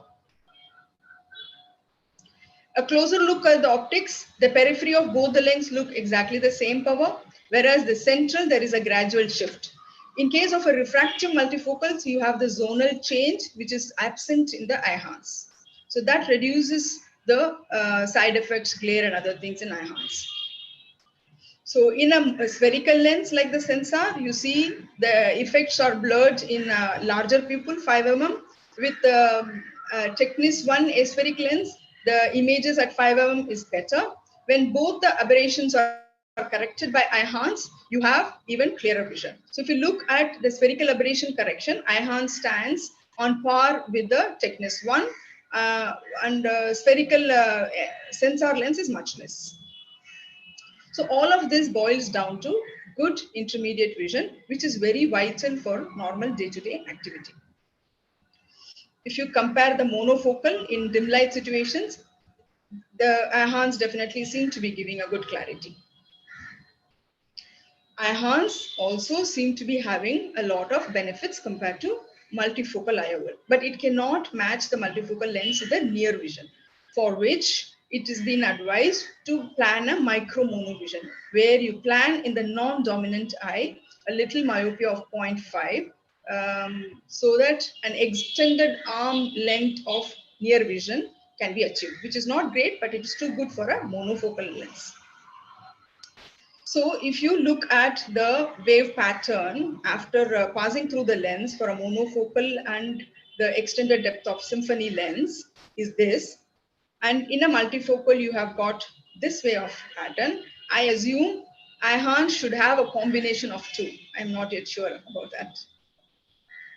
So we have been implanting the lens, but due to COVID situation, we don't have the data to share. So I collected some from what is available. This study has gone through 2 phases, more than 100 patients recruited, and they compared Technis IOL with the performance of monofocal Technis 1, eye-enhanced with the Technis 1.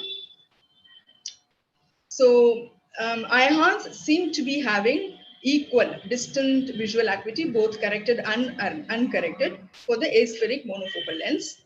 It seemed to have a better intermediate vision, both corrected and uncorrected compared to the other lens. all the dystopic phenomena seem to be very less in eye enhance compared to the other contemporary lens. In the 5 mm pupil size, the performance of eye enhance seem to be better. So overall, it claims to give a good quality of vision. Leading premier surgeons worldwide have very nice thing to say about this lens also. Because of this gradual transition of power, the company advises for the post-op refractive test, the auto ref will not pick up. So you need to do the maximum plus refraction to have the best effect of the lens.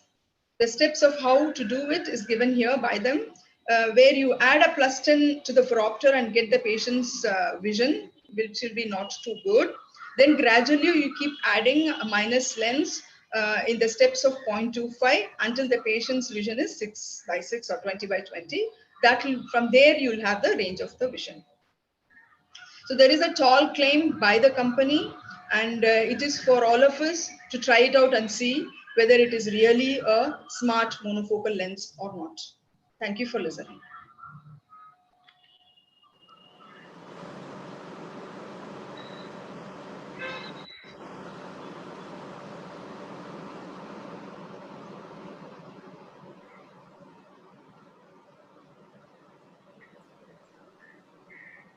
Yeah.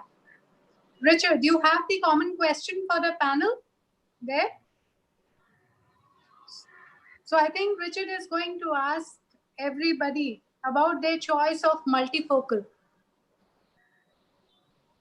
which is the Ruth has sort of answered, you know, there is no one particular lens. But I think this new in technology, this session is really important for the practitioners who are watching us, you know, who are into the, you know, thick of ophthalmology.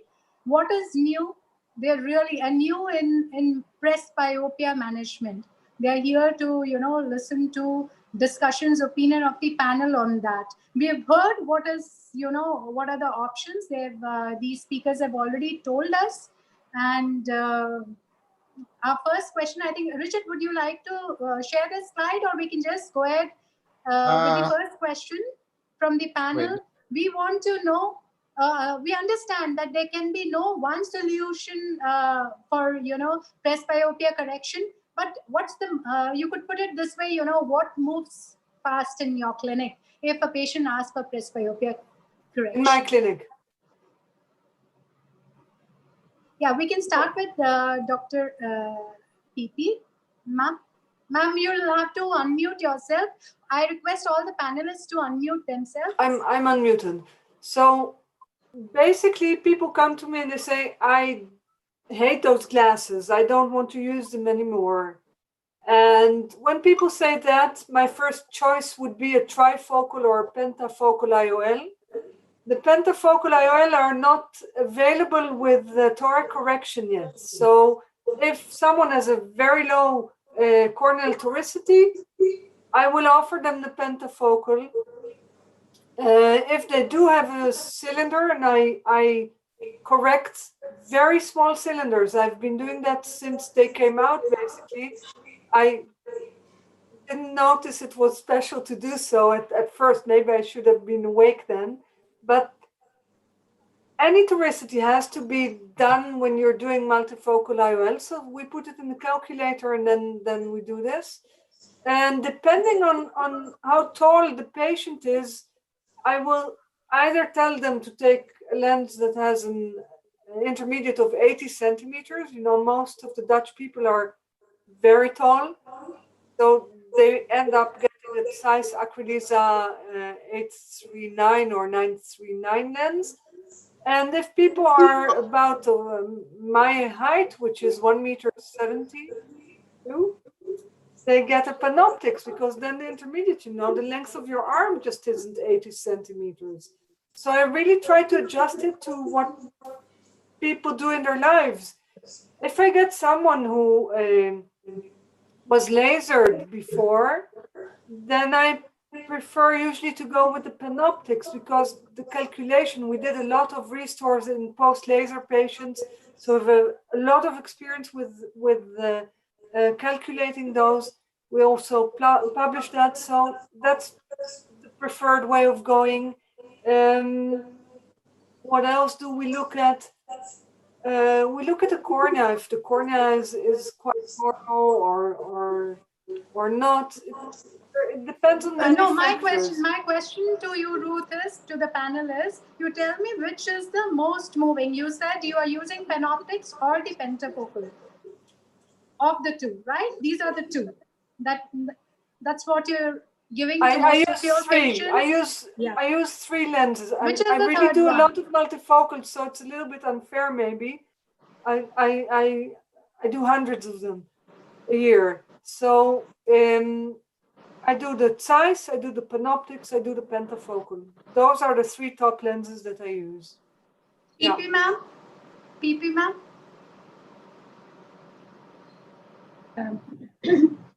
I can't give you a one-word answer for this, but I think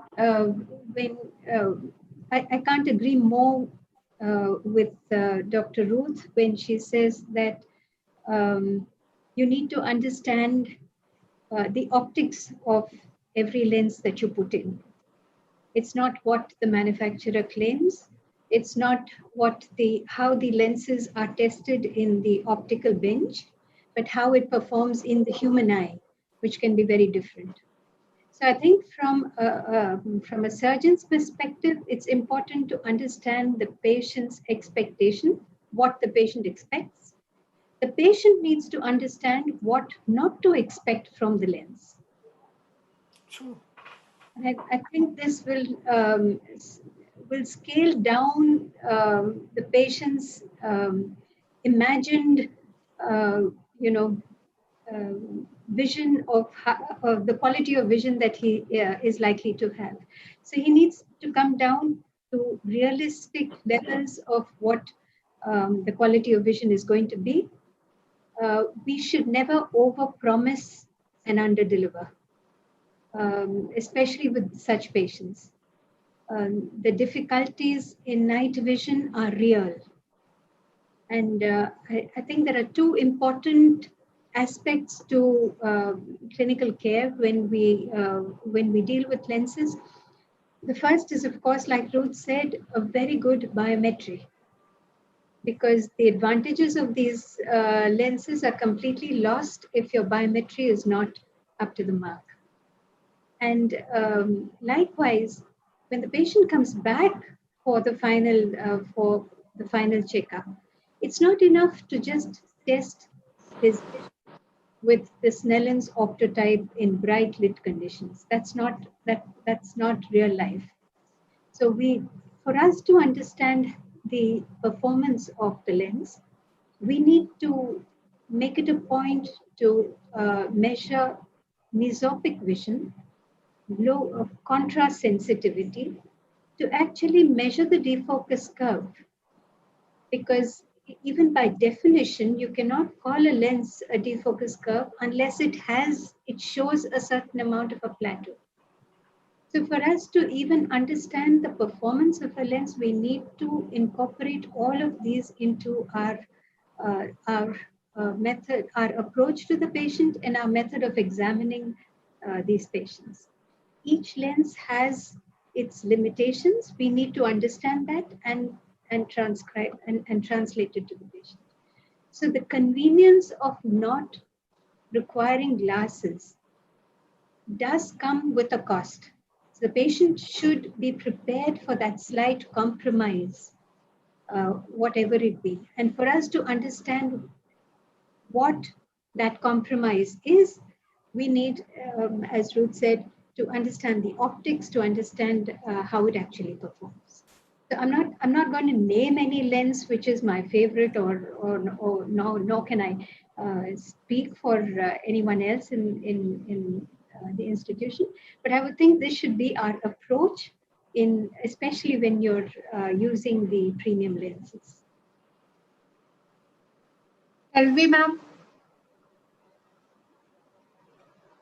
I think Prema has covered it so beautifully and extensively. There is nothing much for me to add on to it. I think what I look at is, I go by the specifications, whatever is, if it deviates from the limits, what has been recommended for multifocal, I never advise the multifocal to the patient.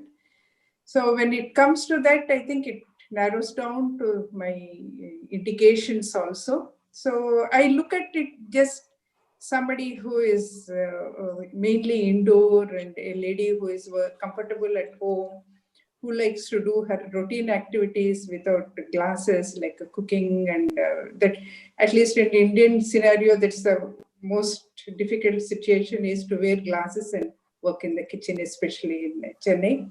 So I don't hesitate to encourage them to go for the multifocal. Somebody who is very active and active with the nightlife and who likes to drive around in the nights, I do discourage them what that they can have percentage that. is what percentage of your presbyopia correction is extended depth of focus, or it's a like a bifocal or a trifocal? What percentage? Like, would you I cannot give you the percentage, because majority of the times, because of the insurance issues, even if you advise them, patient comes back to you and says that my insurance is not willing to pay, my children are not willing to support, so I want to go back. So if the financial limitations are not there, then all these lenses come into the picture. I don't know whether I'm correct or not. So suppose if the topographically or keratometrically, if the difference is beyond 0.5, if when I have tried eye hands that has helped patient to manage that work. But as like Prema said, I have not checked them under ideal conditions all the time. So maybe when you do that checkup, what we are doing is with the Snellen, the near, intermediate, and the distant vision. So we are depending upon what has been published in the literature. So I have not checked any of those conditions in the clinical situation. Dr. Arul, would you like to share with us? Yeah. Okay. I offer the multifocals to every single patient that I'm operating upon. Probably about my percentage of patients who take a multifocal is somewhere between 60 to 70%. There are issues. There are three different issues. One is the photic phenomena. Two is the clear vision over all distances. Three is the cost. All of these have to be balanced with every patient. So where there's a patient who does not, we show them the simulation videos that we have from the companies that shows up the glare and halos. And somebody who accepts a so-called multifocal, actually the bifocal, I prefer to put in a plus 2.75 add in one eye and a 3.25 or with a 4 add in the other eye, so that they get a blended vision, and the intermediate also is not too bad, and they are not too picky about the photic phenomena. We have warned them about it. What is my go-to lens now is the trifocal. There are plenty of these trifocal platforms available, and I really find all of them to be quite good. The photic phenomena is minimized compared to a bifocal. The vision over all distances is present. The cost is not too high. So they are the go-to lenses at this point of time. But we do have a lot of these EDOF lenses coming in, exciting ones, which are really very exciting, and we look forward to them. A few of them are just a pre-market launch has occurred, and the results are outstanding. And of course, one word about the eye hands is a very surprising lens.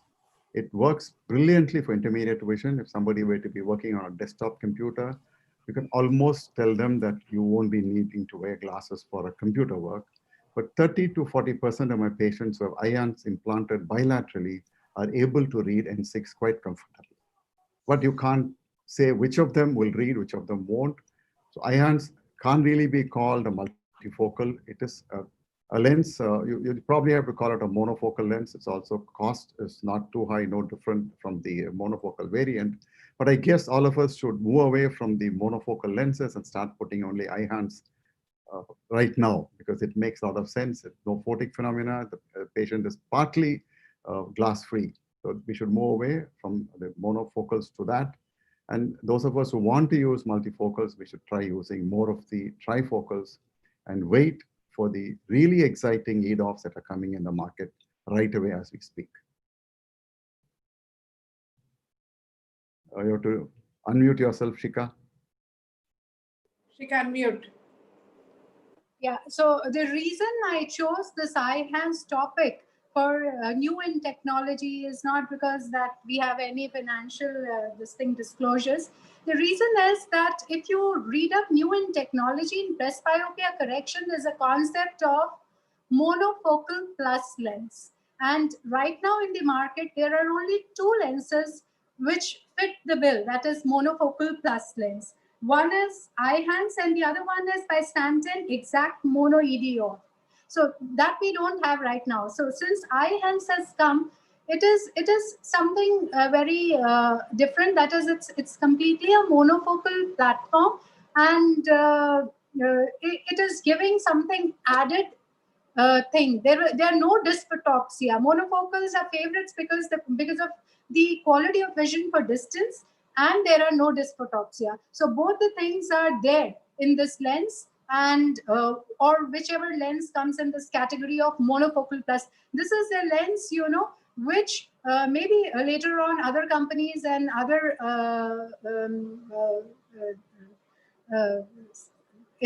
on other platforms also, it will evolve, where the monofocal, the concept of giving something extra while retaining the monofocal qualities. So that's why I wanted a little discussion on it, whether we are missing something, there are something, hidden drawbacks that can be there with it. I wanted a complete discussion on that. That's why this lens has been, put in this section. So we will now move to the audience. No, I have yet to ask Dr. Vineet and Dr. Sudhir their favorites with the presbyopia correction. What are the options? Vineet, would you like to share? Yeah, I am still a mini microvision, micro, not even a monovision, but a microvision. I give an intermediate as the first, since most people who come to my OPD would say that they would have a smartphone, they would have an iPad. So I generally do give them around -1, -1.25. And then once the first eye is done, I don't worry so much about dominant, non-dominant, unless they are, say, specific painters or something like that, where then I would ask them where do they keep the canvas, where is the object, and then decide which I would give for near and which I would give for distance. If I have to choose a multifocal, well, like what PP Madam said and what Ruth said, Ruth was perfect, fantastic talk. They covered everything. I mean, there's no one lens which is for all. So if a patient says that they want intermediate, I mean, they do more of computer work, I would choose a different lens. If they say I would want more of reading, I would choose a different lens. Yeah, material, I am biased. I like one material over the other. But from the optics point of view, it's, I mean, you need to understand. You need to understand what your defocus curve is. You need to see the ray tracings of the lenses. So you said you give monovision. You believe in micro monovision, a variant of monovision. So how do you decide in which case? I mean, like, do you use trifocals? Trifocals kind of EDOF, trifocals. They've given you that option. You're trying to make your patients happy for intermediate vision. That's what you're trying to do. I would say that your intermediate is your most used vision as of now. Everyone has a phone. Everyone would want to use that. And as a multifocal, I would then discuss with them. I would probably, I want my patients to come and ask me that they want a multifocal rather than me offering them. And once that's the difference. So you still believing in micromolar vision. You want that clarity of vision because there is a degradation of image quality with multifocality. That's 100% light entering, whereas the best you can get is with a symphony, which is 92%, and the rest are 80. So I would still go towards a monofocal until the patient asks. Yeah, Shika, I agree with Dr. PP ma'am and LV ma'am. I look at what the patient's requirements are and take a decision. I think I'm also involved with few of the studies where it gives us much more experience of how these patients' outcomes are, and that also creates a bias to go towards a particular lens. But the selection of patients is very important, and what their need is, and go based on that. And it's very difficult to pinpoint and say which lens is the best. Fine. So, Shika, can I ask one question to Dr. Ruth? yeah. What is her opinion on blended vision? Like you put two different types of multifocals to get the benefits of both. Has she tried and is she for it? Basically, I am not for this. I really think that symmetry works best. I do have cases in which there's no choice. For example, someone already had a monofocal in one eye and then discovered that I can put in a multifocal. With a good discussion, an expectation discussion with the patient, I may do this. Or, for example, I had a patient who had a very high myopia with a LASIK, with anisometropia before the LASIK. So I do multifocals in eyes who had LASIK up to -5, -6, because then I know I get a good result. Higher myopes have two flat corneas to put in multifocal IOL. So in the other eye, I put in a Vivity lens. And this patient is very, very happy. But it's not like I do this as a routine. And I also think that there's too little data to do this. And I do not want to experiment on my patients. So I really only do this on point indications, on specific patients, and not on groups. Okay, we'll move to the audience questions. I'll quickly go through the audience questions.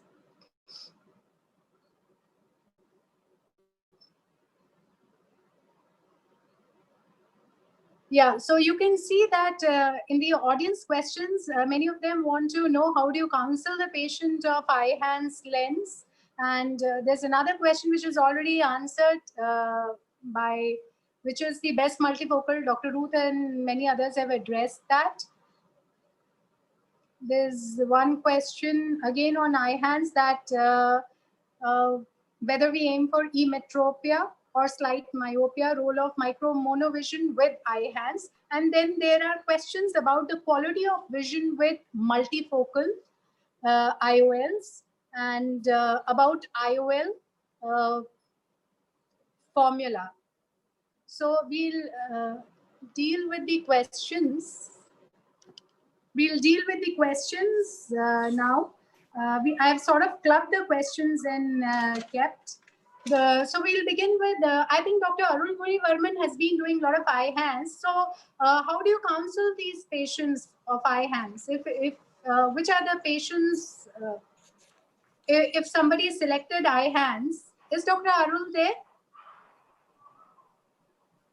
Nivedita, would you like to take this question? Yeah, eye hands, as I had explained, it is a monofocal lens. Cost is almost like a monofocal lens.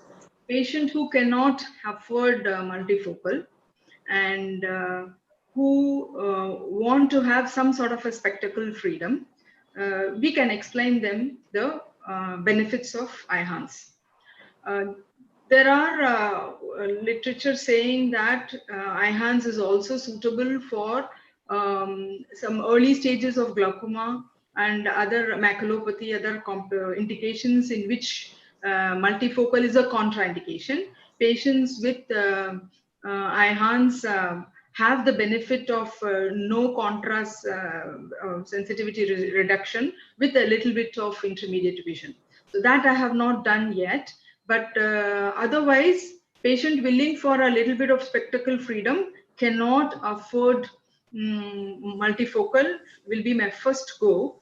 But as Dr. Arul said, I think we should switch over to eye hands as a multifocal platform in future based on its delivery. If it delivers what it is promising, why not? So should we aim for emetropia, or since we are here, it's promising a good intermediate vision, it's promising an excellent distance vision, but near vision is something which we can add on. So everybody, Yes, there were a couple of questions by the audience that should we do, you know, a micro mono vision, doing one eye, you're not aiming for emetropia, other dominant eye, doing emetropia. I wanted actually Dr. Arul's opinion, your opinion, anybody panel's opinion. I want to just add in this, Shika, micro mono vision, you decide step by step. First, you explain the what the lens delivers. You do the one eye, see what is the outcome. If the first eye is your dominant eye and the distance is emetropic, then you can counsel the patient on what is micro mono vision. But before doing all this, the patient should get a feel of it. So the best thing will be to do a contact lens trial or something like that, so that the patient understands what is micro mono vision, and the outcome will be successful.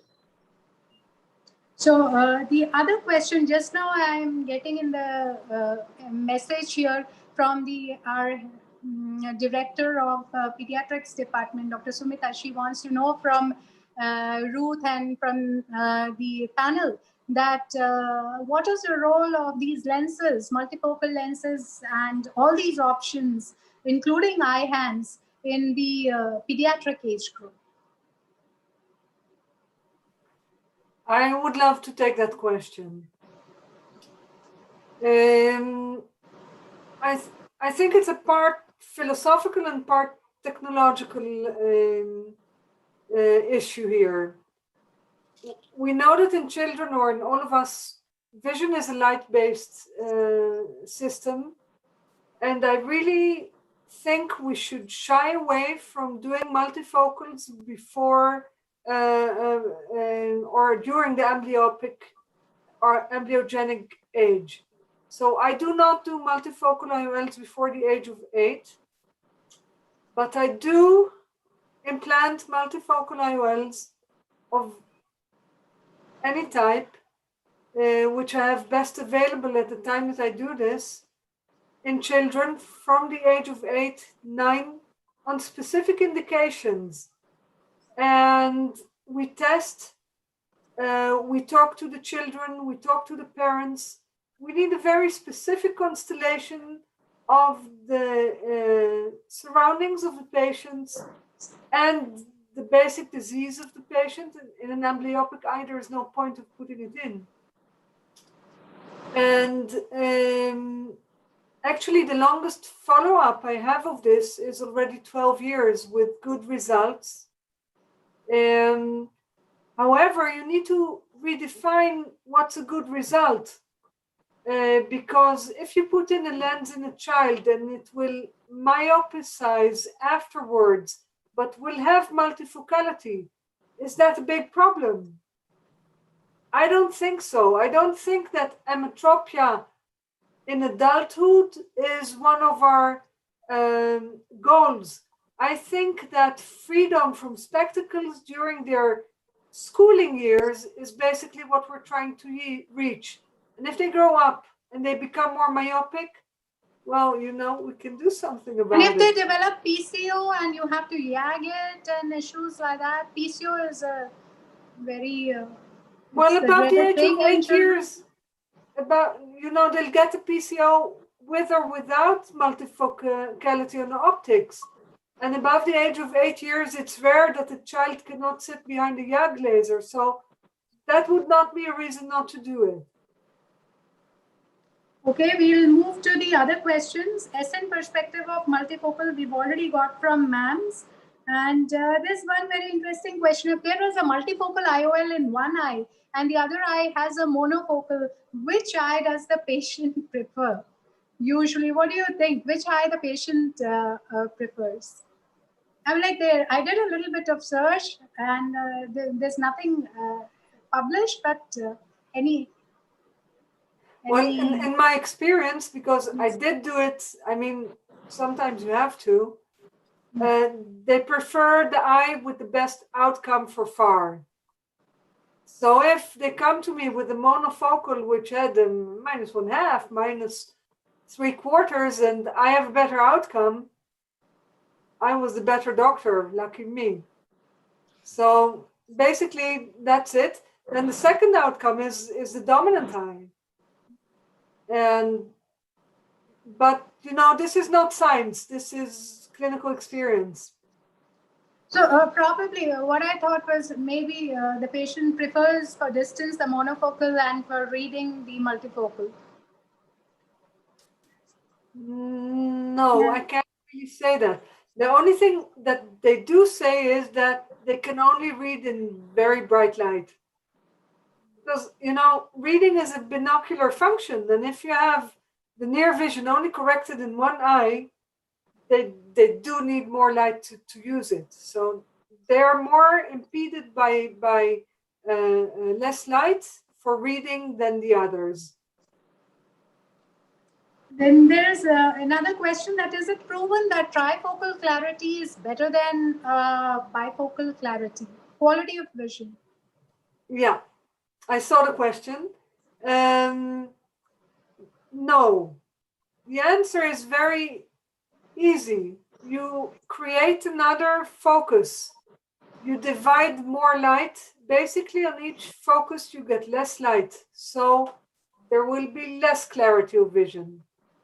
But this is laboratory clarity of vision. We humans have a lot of reserves, and that's our luck, basically. So also the division of light will still provide more than enough light above threshold. Quality of vision is a difficult question. How do you define it? This is a topic on which I did my PhD, I have to tell you, and I'm still not smarter. There are many aspects in vision that contribute to quality of vision. So I think that in multifocality, we shouldn't look only at the Snellen chart, and we shouldn't only look at the defocus curves. For example, measurement of stray light for me is very important. And the optics are important. The material is important.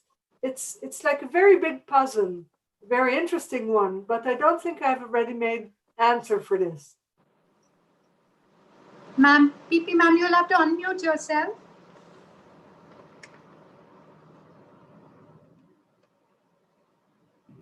I think, sorry. The clarity of vision to a large extent depends on the energy distribution. And the energy distribution is determined by principally the design, the optical design. The diffractive steps, you know, and apodization is nothing but, you know, modifying these steps in such a way that the energy distribution and the phase shift is modified based on that. So you cannot have a generalized statement about vision with multifocal lenses being better for between trifocal or EDOF. It's so dependent not only on the optical design, but how that interacts with the existing aberrations in the human eye. All these lenses are going to increase the aberrations. How they interact with the existing aberrations is going to translate to the final retinal image quality. And retinal image quality there are so many matrices that describe retinal image quality, none of which we even measure. So with the existing evidence or existing reported literature, there's no way we can answer that question. You're right, ma'am. Cochrane database review says the same, that with the existing literature, you cannot say whether the quality of vision is better with bifocals or trifocals. Shika, just one point. Yeah, Sudhi. When we're looking at these kind of multifocal IOLs, there's one study which has been done by Susanna Marcos and our MPhil student, my MPhil student Aishwarya. This is a simulator which they have developed to help the patient to choose the IOLs, which will simulate different types of multifocal IOLs, tell them how the range is, they can wear it and go through it. It is called two eyes vision. I think probably it is still in evolution stage. Probably that will answer where we can feed up all these different multifocal IOLs with their depth of focus and help the patient to choose. But only problem with these is the patient already have a cataract. So how do they really perceive this? So everybody in a presbyopic group, we all need to use it and see what lenses we need to choose. I think that is one big drawback with this simulator. Okay, now since we are discussing the multifocal lenses, very important thing, as PP ma'am said, is unless you have good knowledge, proper biometry for these patients, it's very difficult to deliver results in these patients. So a couple of questions by the audience. What is the IOL calculation formula being used by the panel routinely and for the extremes of axial lens? And the other one is how do you compare immersion biometry with the optical biometry? Dr. Arul, would you like to take this question? Most often when we talk about biometry, everybody assumes it's accurately ascertaining the length of the eye. Yes, of course, optical is a little better than to put it out of an ultrasound device. A properly done ultrasound biometry is phenomenally accurate. You get very little extra from an optical biometer. What you really achieve from an optical biometer is that it can be delegated to even a semi-skilled person, while ultrasound biometry ought to be done by somebody absolutely skilled and experienced. We often forget that an accuracy of the keratometry is more important, if not equally. I consider it more important than the axial length. Once you've got both of these, we need to choose the right formula. For now, the formula that I would depend absolutely upon is the Barrett Universal 2 True K Toric. Every one of my patients, whether the anterior corneal curvature shows toricity or not, is put into the Barrett Universal 2 True K Toric. Well, to get the True K, the Barrett Universal 2 lets you extrapolate it if you don't have the inputs from your instrument. But if you were to have an SSOCT based optical biometer like the IOL Master 700, then it works out a little better. So you'll be surprised sometimes that patients which you think need an toric lens, the formula would tell you they don't, and vice versa. So the one that I would really recommend to everybody will be the Universal 2 True K toric version. And this is available free. That's the main thing, that often the high-end calculation software costs a lot of money and not available. This is available on the net. So all of us can access it and use that. When you have access to these and you have the ability to do a perfectly done keratometry on an eye that has not been disturbed, if it has been disturbed, you look at the keratometric Myers, look at the quality of the Myers before you accept that reading. Do multiple readings, or at least 2 instruments, if not 3. That's most important. And just accepting the K value without looking at the quality of the Myers or the rings or the software, what it tells you on these optical biometers, is not acceptable. We also have to look at the quality of the spikes, if it is going to be ultrasound or if it is going to be even from the optical biometer. So we get these things perfectly done, then what is left is the anterior chamber depth, lens thickness, and the white to white. White to white can be measured by any one of us using a caliper. And anterior chamber depth comes off from any ultrasound device that you want, and the lens thickness also. So no great issues. Ultrasound device used properly is as good as an optical device, but of course, optical device gives you the pleasure or the advantage of delegating to anybody who's just learned to use it a day before. Thank you. Anybody else wants to add to? Dr. Arul has very nicely put it. Dr. Chi and Dr. Lapid, would you like to tell us about the formulae that your favorite formulae for extremes of axial lens? Well, basically I use a multi-formula approach because this will show me the eyes that are in the danger zone. And for the extremes, I use both the Barrett and the RBF of Warren Hill.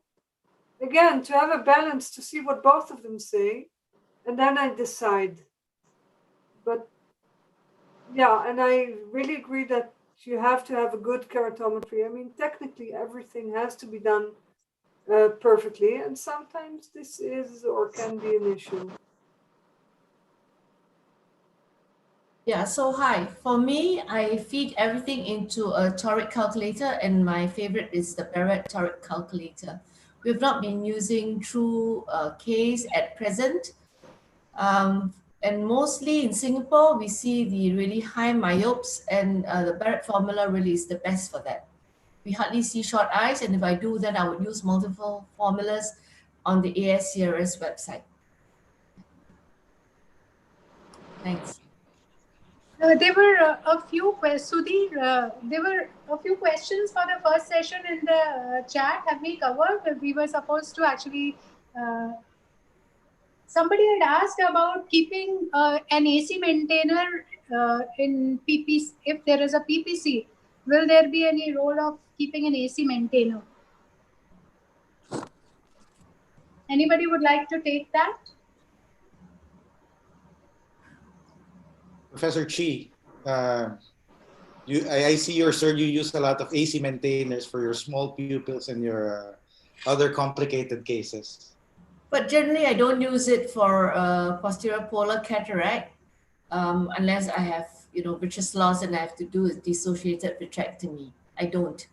If I've had, in the few cases I've had of a pre-existing rupture, then I would use it.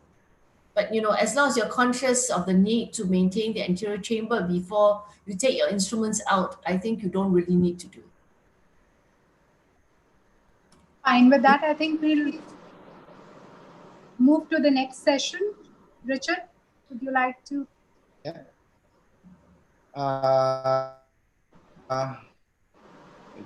So we move on to our last session. Let me just introduce our distinguished speaker. You just heard her speak.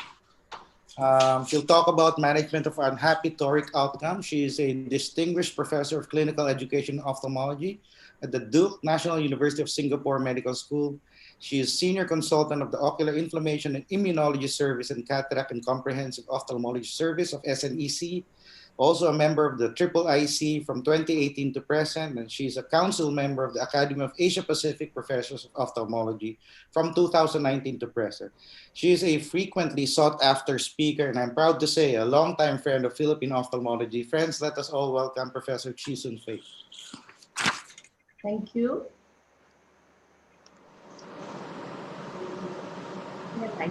Now, and I hope you can see the screen. Okay, so first of all, I'd like to thank Shika for kindly inviting me to participate in tonight's webinar, my financial disclosures with no relevance to my talk today. So why would any toric patient be unhappy? I was asked to show some case scenarios, share how I manage them, but I think really toric patients are usually the happiest patients. The only reason why they may be unhappy is when you misalign the lens. So rotation of 3 degrees decreases the cylinder correction by about 10%. 10 degree being off axis would be a decrease of 35%. And with 30 degrees being off axis, you would actually have lost all the benefits. And in fact, worse, you may even end up with an oblique axis of astigmatism, and the patients will be extremely unhappy. And misalignment is usually the result of preoperative miscalculation, incorrect IOL placement at the time of surgery, which is reported up to 5 degrees being off axis, but mostly due to spontaneous rotation shortly after implantation. So let me share with you the first case. This is a 58-year-old lady. As I mentioned earlier, in Singapore, we have lots of high myopes, and this is a patient with an axial length of almost 30 mm.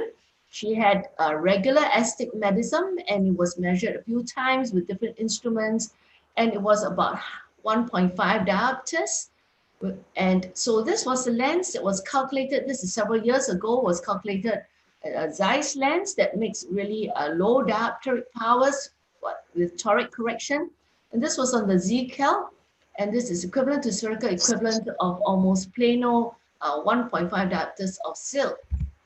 So this is just to show you at the time of surgery, I was not imagining, but that I actually had placed the LL according to plan. Okay, so this is my reference marking. You can see I like to put 4 marks for a toric lens, and I do it freehand with the patient seated upright. And I'm a little lazy with this because 80% of my patients are toric, and I don't ever mark the axis, which you should if you are just beginning. And I'll just place my toric marker against the eye at the end to check the axis. You want to remove all the viscoelastic. In this case, I'm quite certain it's removed. I used cohesive viscoelastic, so we are planning for 100 degrees astigmatism, and I'm quite happy with that. Try not to let the chamber shallow at the end. I like to close my incisions just by pressing on the lips of the incision, and then I've got it at 100 degrees, so I'm quite happy with that. So post-operatively, she was reasonably happy. The first week visit, she was 6'12", unaided. But at 1 month, she was 6'6", only with correction of astigmatism 2.25, all right, at 10 degrees. And that was a really a great surprise for me. When I examined the RL position at the slit lamp, it was 30 degrees, and I was quite sure, and I'm sure you saw it was placed at 100 degrees. There was no trapped OVD behind the RL, and the spherical equivalent, the lens was on target, all right, it was close to plano. So I repeated the biometry, and it suggested exactly the same. Our placement should be about 100 degrees. I checked the anterior case, and again, I had slightly different readings, but finally I selected 103 degrees when I wanted to re-rotate this lens. So this is at the time of surgery. So I use dispersive OVD, and this is about a month. So it's a little bit of fibrosis with this hydrophilic acrylic lens, and it's a very deep chamber. I'm just trying to nudge this RL. It's a soft lens, hydrophilic lens. It's really thin as well. So it's quite easy to nudge edge off from the posterior capsule. I'm injecting OVD at this point now. And you can see I actually had a femtorexis. So it had a nice over 6 mm diameter. Of course, it's a plate haptic. So it's really not so easy to get this out. It's a big lens, injecting OVD underneath, coming from the opposite side. And once I'm sure that it's completely freed, especially from these positioning holes where fibrosis tends to occur to hold the RL down, I then rotate the lens. Now, at this point in time, I'm going to be sure now that I remove all the OVD, because unlike the primary surgery, where I had used cohesive viscoelastic that comes out in a blob, I am now to go underneath the RL, which is a little difficult because it's a plate haptic, it's really quite big. And I'm going to remove all the OVD, including the part under the haptics, all right? Because this is a plate haptic. And if I don't remove it, it can rotate again. So I'm checking that I'm happy with the axis now. I said, okay, 103. I'm quite happy with that now. I press the LL against the posterior capsule, and then I come out of the eye. So this was rotated at week 6, a month post-rotation. She was happy. She was plano, 0.75 SIL residual, but she was 6'6", even unaided. And so it's important, right? This case shows us that it's important to inform the patient of the risk of IOL rotation post-operatively, especially if you're dealing with a high myope. And we want to minimize the first hour post-operative activity, especially in these patients, because we know from Oshika's paper in ophthalmology that the most common time at which these lenses rotate is actually the first hour after surgery. So when we have a patient with post-operative refractive surprise, what should we do? We look at the spherical equivalent. If it's on target, usually it's quite safe to rotate if you find that the RL is actually off the axis that was intended. Right now, you can use tools that are available to us online for free. The toric calculator at astigmatismfix.com, and I know this is a favorite for many because it informs the patient if rotation of the RL will provide the result required and exactly what axis and which direction to rotate it to. Now, what I actually prefer to use is the Barrett treatment formula for all these cases. The treatment formula will also tell you whether you need an RL exchange, especially if your spherical equivalent is not on target in addition to what axis to rotate it to. So generally, what is the timing it should best be rotated between 2 to 4 weeks. Now, if you rotate it 1 week, the bag is not fibrous, it's really quite open, and your lens may re-rotate, especially if you're dealing with high myo, like we saw in this first case. So at 2 weeks, the fibrosis begins to set in. If you go beyond 4 weeks, it can be a bit fibrotic depending on the patient and the lens. All right, so at some time when you do the rotation, you may actually in high myopia, you may want to add a CTR, especially if it's a big eye. So I then went back after I had done this rotation to look if I had entered this into the Birdal and Hutton toric calculator, what would it have recommended? And it recommended actually an excess of 88 degrees. All right, remember that I had rotated this to 103 degrees and I had quite a good result. This was the predicted residual astigmatism, which was not that different from what I had achieved anyway, just by rotating to 103 degrees. And the difference really is that what I was measuring and the Z-Cal then was only taking into account the anterior corneal astigmatism. Whereas when you have an IOL already in the eye, it already takes into account the posterior corneal astigmatism, which the Z-Cal does not. Now, if you feed this into the Barrett toric calculator, what do you get? Okay, so this gives you double information. First of all, it tells you about spherical equivalent, and it recommended actually an exchange of RL. It says that if you want to exchange RL to get more accurate result, you should be using minus 0.25 spherical equivalent, 1 diopter only of cylinder, and change it, the axis to 87. Remember, I had plus 0.25 and 1.5 diopters of SIL. Now, it's predicted that the residual astigmatism, which you can see here, would be plus 0.5 sphere minus 0.82 SIL. But really, actually, I wasn't that far from that in terms of cylinder. And if you look at the predicted residual astigmatism, if you had used a cylinder of 1.5 diopters in the RL, it predicted a lower residual SIL. So this is something that I would have preferred. So if we look at, if we were just to rotate the RL, what would we get? It was predicting that based on the same RL, if we were rotated to 87 degrees, we would then get a residual SIL of 0.646 diopters, which is actually better than what they had recommended. And if I worked it out, what would the spherical equivalent be? It would be only 0.16. So actually looking at whether I should exchange the RL or just rotate, I would have chosen to just rotate, all right? So sometimes you need to be careful when you look at all these calculators. You should actually firstly examine the residual astigmatism, whether this is the best, because they would normally recommend an axis that you do not end up with a flipped axis. So how do we prevent rotation of a toric RL, which we know is actually the worst complication because we can have a refractive surprise? Choose an RL of appropriate design. Now, there have been papers that have been published on toric rotation, and the one that I know best is really David Chang's paper comparing between the Technis toric and the IQ toric by Alcon. And the IQ toric from Alcon was found to be actually more stable with less risk of rotation compared to the Technis. All right. So I urge you to choose a RL that you know is more stable, especially if you're going to do your first few cases.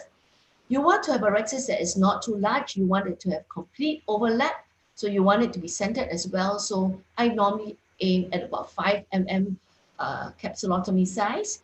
You want to use cohesive OVD inside the capsular bag. So when you go to implant your lens, use cohesive viscoelastic so that you can easily remove it and completely remove it from behind the RL at the end of the surgery. Leave the bag a little underinflated so that the bag is a little collapsed and there's a lesser risk for this lens to rotate, so you don't want to over pressurize the eye at the end of the surgery. You want to minimize anterior capsule polishing because this allows the fibrosis to set in quickly to actually capture your RL in the position you had set it. Some people will consider inserting a CTR. This is still controversial, whether or not it helps to stabilize the RL that, in its position. What I normally do also is to tap the RL against the posterior capsule. At least it would work for an Alcon lens, which is tacky. All right, it may work also for the Hoya Vivinex, it's also tacky. so that it does not rotate post-operatively. But what I think is most important today with our knowledge from Oshika's paper is to minimize activity in the first hour post-operatively. So you may want to lie the patient down and not allow them to walk out of your operating theater. This is a second case. It's a 56-year-old lady, again myopic, all right, not that highly myopic, but she had undergone myopic LASIK several years ago. And this was a surgeon who used a Haigis LL formula. And we know that actually the formula for post-myopic LASIK should be actually the Haigis L formula. So the wrong formula was used, and this was the LL that was calculated based on this formula, plus 19.5 diopters T5 to be placed at 95 degrees using an IQ toric from Elcon. And this patient actually, with this intended axis, had good vision post-operatively, unaided 6.7.5, and actually indeed the IOL stayed in position, but the refraction at 2 months when it all stabilized was a surprise because the cylinder was minus 1.5 and the patient was upset. So we monitored the refraction because this patient was then referred to me for further management. And I monitored her for some time because she's post-LASIK and she had quite a thin cornea. And we watched this, and I did the calculation with the appropriate calculator which we have used, which was a Barrett True-K toric calculator. And it worked out to be a different diopter, all right, 20.5 instead of 19.5. T4 instead of T5, and again, a different axis, all right, 106 instead of the 95. So when I put this into the different calculators that we discussed earlier, the astigmatism fix suggested rotation to 116. It also was suggested by the Barrett treatment formula, and it also said to use a 19.5 T5, all right, for the treatment formula, although the Barrett True-K toric said a different diopter. So, well, it was simple. They both said the same axis, so I plan to rotate 215 degrees. And you can see these are the results here that I showed you and discussed. And, you know, it's strange because it was, again, you know, a 19.5 and not the 20.5 that it was suggested. So it was strange. It was not accurate in predicting the LL using the True-K calculator. But if you look at the size of the CCC in the video, which I'm going to show you, it will explain to you why it was a different suggestion on the treatment formula than the calculated on the True-K. So this is the patient at about 6 months. So we'd expect a bit of PCO, as you can see there. You can see that this rexis is large, all right? It's gone beyond the edge of the optic. So it's really quite easy for me to get under the LL from this edge. There's some fibrosis setting in. I've gone under the LL, put in viscoelastic under the LL, got freed up from under the LL and above the LL. Now the part that's going to be most challenging because it's most adherent would be the area around the end of the haptic. So I'm opening up the bag completely here. My dispersive OVD is actually injected into the capsular bag, all right, to open up the space where the haptic is lying. Now I'm going to pay special attention to where I can now imagine the knob or the end of this Elcon haptic to be. All right, that's the area where it gets fibrosed and locked in. So I'm now opening up more. I can feel resistance. So I inject a bit more. And now I feel that, okay, I can actually begin to move it. Now, one tip is that if you can't move it, instead of moving clockwise, try anti-clockwise. It seems to work, all right? Now, I can get the haptic out. If you can't get it mobilized, please do not yank. You will lose zonules. So now I've got it all freed up, all right? I go under the LL. Oh, there's a bit of fibrosis. So I'm going to just release that. And you can feel the resistance. If there's great resistance, don't pull, you can cut that. If not, you can just peel it off. I'm going under the LL because I've used dispersive OVD, which stays better and dissects better than cohesive. And then remove all the OVD from underneath, and then I'm just going to rotate it to the axis that I need it to be finally placed at, okay, which was 115, was it? And Once I'm happy with the axis, I then remove that from the front of the RL. The pupil has come down a little, which is a tendency when you do a lot of dissection. What's important is when you do this rotation, you don't want to overfill with OBD, all right? Because you want the OBD to go under the LL. So we have now rotated it 215, and this is the outcome 4 months post re-rotation, because she's post-refractive, takes some time for the LL to stabilize, and she was actually happy with the outcome. So it's important to choose the correct toric LL formula and use the Barrett treatment formula when you are anticipating an LL exchange, because you think that the sphere may be also different. All right, so the toric RL planning actually requires accounting for the posterior corneal astigmatism, which can be done directly by using total corneal power, if you've been hearing already tonight, or by using a method that includes it. So the Barrett toric and the True K toric, which is for post-refractive eyes, actually are calculators that yield the lowest astigmatism prediction error, regardless of the measuring device. Right, both calculators factor in the predicted posterior corneal astigmatism, the RL tilt, which is about 5 degrees, and use also optimized A constants to minimize against the residual against the rule astigmatism, as well as the spherical error. This is the third patient I'm going to share with you.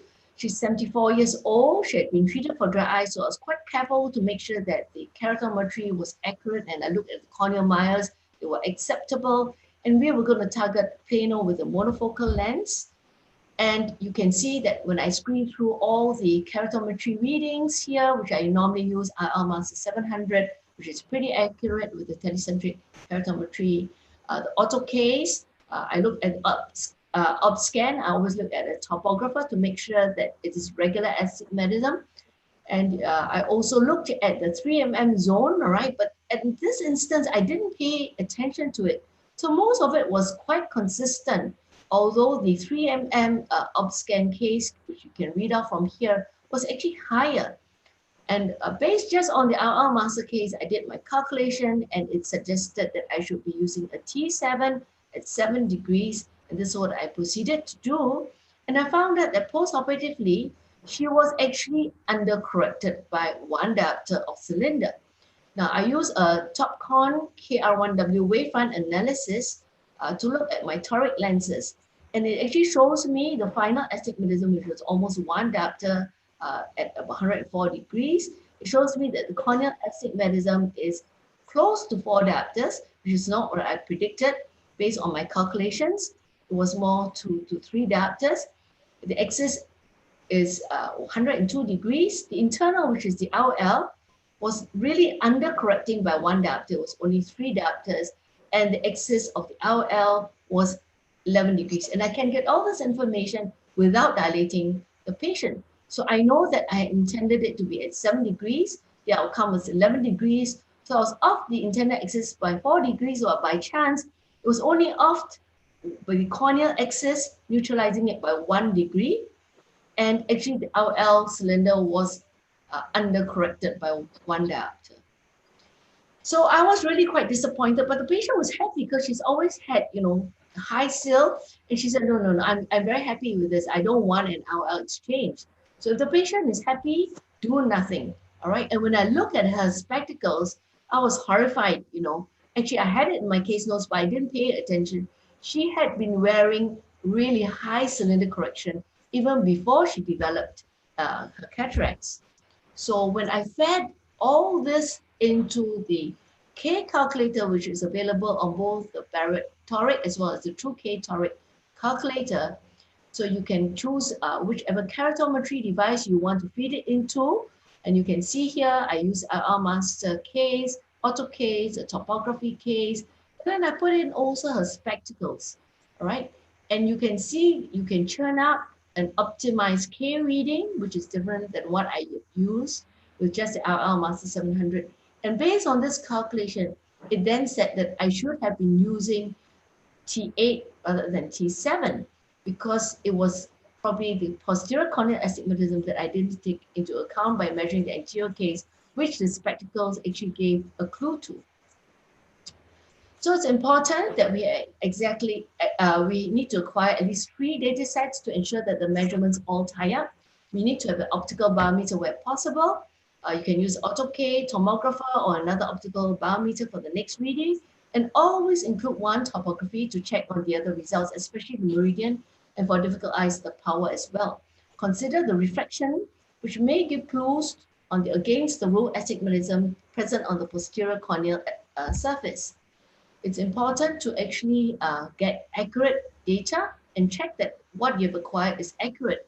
And it's nice to have a printout from the IR Master 700 looking at just this page because it gives you a lot of information, right? So before you do your biometry, do not dilate the patient. Don't put any drops to check the pressure. Send them for biometry if they're keen for cataract removal.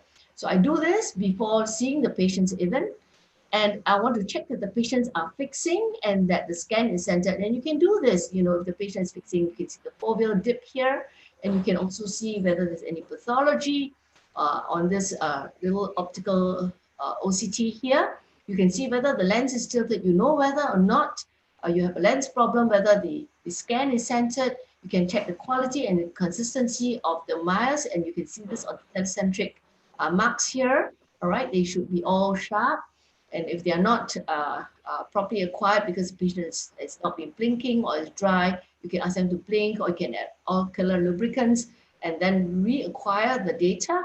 And of course, if you've got contact lens wearers, please do remember to stop them from wearing the soft contact lenses 2 weeks prior at least, and for RGPs, 1 month per decade of wear prior. You want to ensure that astigmatism is regular and that the meridian of the overall astigmatism on topography should really match the other measurements.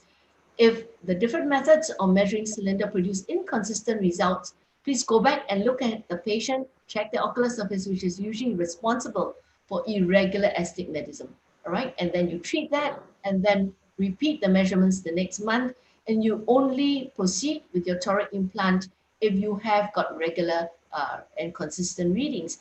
And irregularities on topography should alert one to the presence of possible keratopathy.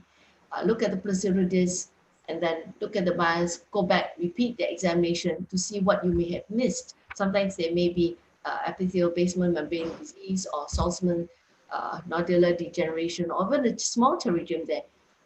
All right, so when standard case actually differ, we would recommend that you use a Barrett integrated K, like what I showed you, which is available for free on the APACR's website, integrated with the Barrett toric, as well as the True K toric calculators. And it's different from getting an average because toricity really is a vector, and it's got both magnitude and axis. And that's why the centroid value generally is not what you calculate based on your usual astigmatism post-operatively, which differs from your intended. All right, it's a vector. So enter the 3 keratometry readings, and adjustments are actually made for different devices to suit the calculator. Valid spectacle degrees can also be included, and the optimized K can be automatically fed into the Barrett toric calculator to get a better reading. Now, this is the last case I'm going to share with you. 59-year-old gentleman. Again, another very high myope, 29 mm axial length, wanting a multifocal lens. And in this case, with such a low diopter, I could only get this with the Zeiss trifocal, which is what I chose to implant. And the calculation was made then on the Z-Cal, because again, this is several years ago. So he was actually unaided 6.7.5 on the first week, and he was quite happy. But 1 month he came back. He was not quite as happy because his vision had dropped to 6.15 unaided, and he was not reading so well. And the astigmatism was -1 to 5, and I thought it's strange because his vision was worse than I anticipated. So when I looked at the IOL, yes, the lens had rotated slightly, but importantly, it was slightly decentered. Now, I'm just going to show you very quickly again for this patient. I had not imagined, because I went back to look at my original video. Did I place it at the correct axis? 59 degrees. Yes, it was 59 degrees that I placed it. Now look carefully. Now that's the surgery. At the end of the surgery, So what would you do now with this patient? Would you just rotate to the original intended axis of 59 degrees? Would you use astigmatism fix and see what they come up? Or would you use a Verge treatment formula and see what they recommend and rotate it or change the lens? Or would you repeat biometry from scratch and then change the IOL if necessary? Or would you just do laser vision correction? And I asked this to my residents just this week. And most of them said, well, we'll use astigmatism fix and we'll use Verge treatment formula. This is what I did. I repeated biometry and I fed this system into the Verge toric. Remember, previously it was on ZCal. And then they said, well, place it at 80 degrees. So from 59, it said, go to 80 degrees. And now here it was at 45 degrees. So let's have a look what happened. Okay, so have a look at this eye now. When I'm examining it, you see these lines here. Okay, now I began to understand what had happened. So this patient actually, although at the end of surgery, when I left the patient, there was no zonular weakness that was really obvious to me. But now you can see actually zonulisis. Okay, and this was the reason why the RL was not centered. Okay, and this was also part of the reason why this rotated. So at this point in time, I decided that this amount of zonular weakness was still adequate for me to just implant a capsular tension ring. And you know, I was a bit worried because it was already 1 month, it might be fibrotic, I would not be able to put this in comfortably. So I had actually put a suture through the eyelid in case I needed to retrieve it. And you can see now the pupil widely dilated, it was really well centered. So I was going to rotate it to my intended this time, 80 degrees, based on the new calculation. And so I'm just going to cut that suture and leave it there. And you can see that at 1 month, although it was not perfect, it was not that different because the lens was now centered. Actually, the patient was happy because he had unaided 6.5 vision and 5. So what I learned from this case really, the vision was poor, mainly in fact more so because of the decentration than anything. And the RL rotation, of course, which was probably a result of the zonulisis. The tilt and the decentration of RL really induces higher order aberrations, which result in an increase in astigmatism. In this case, we should not use astigmatism fix nor Verge treatment formula because the principle of calculation is a resolution of vector of forces. So if the astigmatism is not due purely to rotation of the IOL, but resulting from higher order aberrations, the formula cannot be applied. So in conclusion, it's important when we do toric lenses to acquire 3 sets of data, making sure that they're accurate, and we should include 1 topography reading, check the quality of the raw data, treat any dry eye or ocular surface disease, and repeat all this until we get accurate readings. Proceed with the toric IOL only if the case match up, and use the correct and accurate formula. Choose an IOL that does not tend to rotate. You want to have completely overlapping capsularitis, so make it small, 5 mm, and make sure it's centered. You want to have complete OVD removal from behind the IOL, so it's better to use cohesive. It's easier to get it completely out. Leave the bag slightly underinflated so there's less chance of rotation. And most importantly, minimize activity in the first hour post-operatively. Thank you very much. Thank you, Professor Chi. That was a very comprehensive talk on managing toric surprises. Thank you very much. So we'll go to the last Q&A. First, let me ask the single question to the panel. Anyone in the panel have had unhappy or toric surprises, and how did you manage them? So anyone in the panel can answer this question.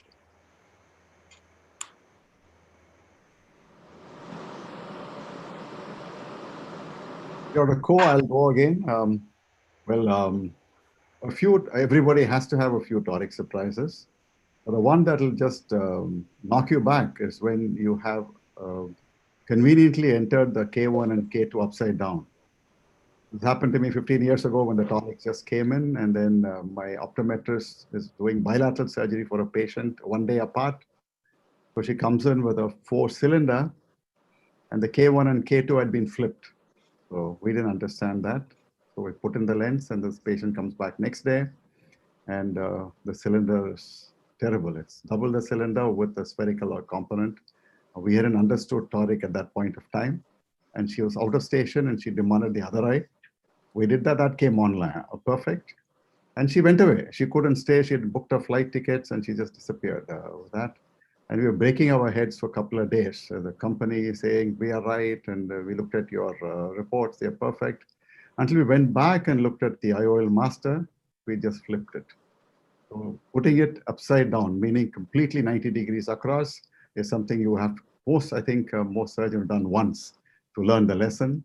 And luckily, this patient came back about 45 days later for a routine review when we counseled her to go for a rotation and everything settled down. So please look at your K1, K2s, make sure that they have not been flipped by your staff by mistake. So it's better now to take the electronic thing and the calculation is done on the machine itself. The older IOL master did not have the toric calculator. We had to do it, enter it again. So the entry issues are still a problem. Please check 2 or 3 times that everything is entered properly, particularly that the axis is entered properly. I think this was a most instructive talk, and I don't think I have anything to add. I have just a question about the use of Varian-like or the Callisto-like technology. Do you use that? We have both the Varion and the Callisto, but you know, I just presented the fact to my faculty this week. I did a randomized study where we compared, just myself, a single surgeon, compared between Callisto and manual marking. And I think there's one other study that's published, and I think it's from the Netherlands, in fact, that showed that Callisto was slightly more accurate, but it did not make any clinical difference in the patient's final outcome. But it was faster. You know, it took a shorter time doing it with the Callisto. Whereas for my study, you know, Zeiss had sponsored the study for me to do it. And they realized that they had chosen the wrong PI because Your results are too good, of course. My results were not significantly different. You know, with the Callisto, because we had one treatment just with the Callisto and one with my intended. And the sale was, residual sale was minus 0.5 for the Callisto and minus 0.625 with manual, and that was not statistically significant. And my time was actually a little faster, okay? Because what I do is I just use these handicraft magnifiers like 2 times, and I sit the patient upright, I retract the lids, and at the same time, I make sure that the head's not tilted, and I use my marker, I go 1, 2, 3, 4, and that's it, I'm done. Okay, and you see that I don't even mark the toric alignment axis on the table. And for the study, they made me do that. Okay, so that's slower than what I normally would take, but you know, there was no difference in the accuracy at all. Okay, so. No, I agree with you. So I agree with you that in terms of outcomes, manual marking and the automatic ones, the difference is like 1 degree. The patients do not notice this. Sometimes it's easier in the flow. So this depends, I think. And typing errors you also have with Varian and Callisto like machines. And I think that one important point is that we've been using low cylindrical corrections for quite a long time now. And these are more forgiving because if a person remains with a cylinder of a quarter of a diopter or a half of a diopter, we won't hear the patients. So it's basically in the higher cylinders that we should be more and more careful than with the lower ones. But yeah. Yeah, yes, agree. Thank you. Dr. Shadir? Yeah, I'd like to add one case which I had a surprise, but I use Varion for all my cases. I'm maybe blessed. Most of my results are very good, except there was one patient which had, is a patient from army and he wanted complete hemetropia. Unfortunately, he had a pterygium surgery done elsewhere. And when he came, he had a astigmatism of almost -7 diopters. So it was very difficult. I wanted to try and see how best I can correct. We had also a posterior subcapsular cataract, so I have to handle both. So the maximum IOL I could put, and to my surprise, on the first day and the third day, he was absolutely like plain. He was reading 6/7.5 unneeded, and he was very happy. We came back for a follow-up after a month's time, and it was all surprise. And we went back and checked all the things, because we got the topography done, pentacam done, IOL Master 700, everything done, and they were all perfect, and the calculations were correct. But the surprise was because of the scar. As you also mentioned, the patient had a surgery almost 6 months back, the pterygium surgery. But after the cataract, mine was almost all our 2.2 incisions, and not much of a surgical induced astigmatism. But this patient came back with almost 1.5, sorry, 3 diopters of SIL post. And we tried all the things, and the IOL was perfect in this alignment. There was no rotation. Everything was happening because of the modulation in the scar, which is a very surprise after 6 months. So we planned to do a topo guided treatment, so that would probably take care of the residual astigmatism, because no point in rotating these lenses. So this was a lesson which I learned, because I do a lot of cornea based surgeries. So this is one thing which I thought I should share on.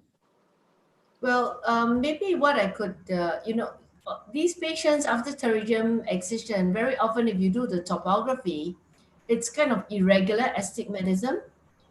And sometimes the scar would even encroach quite close to the pupillary axis.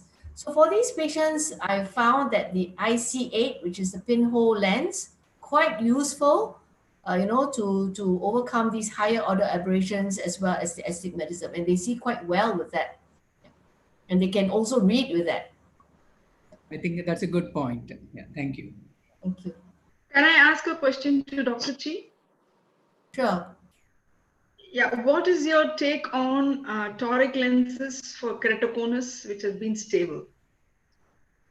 I think the calculation has always been challenging, and we need to warn the patient, especially those who have got very high, steep cylinders of greater than 55 diopters, that, we may not be accurate. If the patient has always been wearing RGP contact lenses and intends to wear that after surgery, well, you may not really want to correct the astigmatism. Now, I don't know if you listened to the APA CRS webinar that was on about a month ago, but Graham Barrett has got great news for us. He's got a calculator for the keratoconus eye. Okay, so you can actually find that on the, I think it's a treatment, no, it's the myopic, it's a true K formula. Okay, if you look at the true K calculator, he has got an option for keratoconus. So instead of entering myopic LASIK or hyperopic LASIK, you can actually click on keratoconus. And he said that he has actually looked at, I think, about 30 eyes, and he combined some of the data from Ehud Asia, and he actually had pretty impressive accuracy. So that's something that you might want to look into if you do have a lot of keratoconus patients. I would like to comment on that. I wasn't aware of Graham's new calculator for that. But what I've been doing with those is I basically use the SRKT, but I take the K values of the central 3 millimeters, so not the SIM-K and not the automated ones, really the central ones. And I make sure that with maximal optical correction, they get better vision, because if they have a K reading of above 50, the chances of getting any good result is not good. But up to 50, you have to make sure that their spectacle correction improves, and then it's worth it of putting in a toric IOL. And I do the calculation myself, SRKT, with the central Myers. And this has been working nicely. I didn't publish it yet, but this is what I've been doing. Dr. Ruth, just in a continuation to your answer, if the patient is having some amount of astigmatism in a keratoconus, how do you decide which amount you would correct and which you would leave if you cannot correct the whole amount? Is it the IOL limit or is it something else that you look for? Suppose the patient has 10 cylinders. Suppose the patient has 10 cylinders, you'll have trouble finding those lenses with the industries. There are several companies who just make to measure lenses. Granita can do it, Oculentis can do it. So this can be solved. I basically go with the correction that the people give in the glasses. So I don't do everything that's on the cornea. I make a combination of what we can see from their spectacle correction, the central corneal cylinder. If it's a very irregular cylinder, then there's no point. But then they'll also won't have a good spectacle correction. And that's why the spectacle correction is so important in these calculations. Does this answer? Yeah, thank you. Yeah, thank you. So anyone else in the panel? If not, we'll go to the audience questions. We have, I think, I just want to thank Prof. Chi for two things. I think it's so heartening to see that manual works may be better than the automated. The reason is that at Sankara Nethralaya, that access to Varian is very limited because few theaters also only have that. Most of the time we end up doing the manual reading. We always wonder, are we doing injustice to the patient? It's so heartening to hear that if you do a good manual, maybe it is better than that. Thank you. Thank you very much for that. Thank you. Note and excellent presentation. Thank you. Richard, Dr. PP ma'am wanted to say something. Yes. Yeah, I too wanted to congratulate Dr. Chi. I think she brought on some very important pearls throughout her talk. In each one of them, there was something important. But to answer Nivedita, with keratoconus, I think when you're thinking of doing a toric lens for a keratoconus, it would probably be prudent to choose the keratoconus where the location of the cone is more central. I think the location of the cone has an important bearing on the refractive error and the coma, and how happy the patient is likely to be after surgery. So the more central cones do better than peripheral cones. And central cones would also, excuse me, central cones would also probably have less of a cylinder than peripheral cones. Central cones will also likely to have more regular astigmatism as compared to peripheral cones. So for all these reasons, I think to get better results for the patient, you might want to restrict your choice depending on the location of the cone. I hope that answers you, Nivedita. Thanks, ma'am. Yeah, it does. Thank you. So a few more audience questions. First one is an easy one. What is a good lens to start off practicing your toric IOLs? Anyone in the panel? I actually, my residents are required to insert a toric lens before they graduate, and I always recommend the Zeiss 80 Torbi. I recommend the plate haptic toric IOL for beginners because the problem with beginners is at the end of the surgery, they have their IOL aligned with C-loop haptics. They go out of the eye, the chamber goes flat. The IOL rotates 1 degree. They have to go and rotate it again 180 degrees. But with the plate haptic toric IOL, it's so easy to rotate clockwise and counterclockwise. So for beginners, I recommend the plate toric IOL. I don't know about the others in the panel. Anyone else in the panel? What is your preferred? Yeah, Dr. Ko, I too would prefer to use the plate haptic for beginners. So after that, once they are experienced, they can go on to anything else. The most important point, if you want to get everything right, that the rexus should be perfectly centered. That's very important. If that is decentered, too small or too large, that's going to be an issue. So once you have the rexus centered, then any lens probably works very well.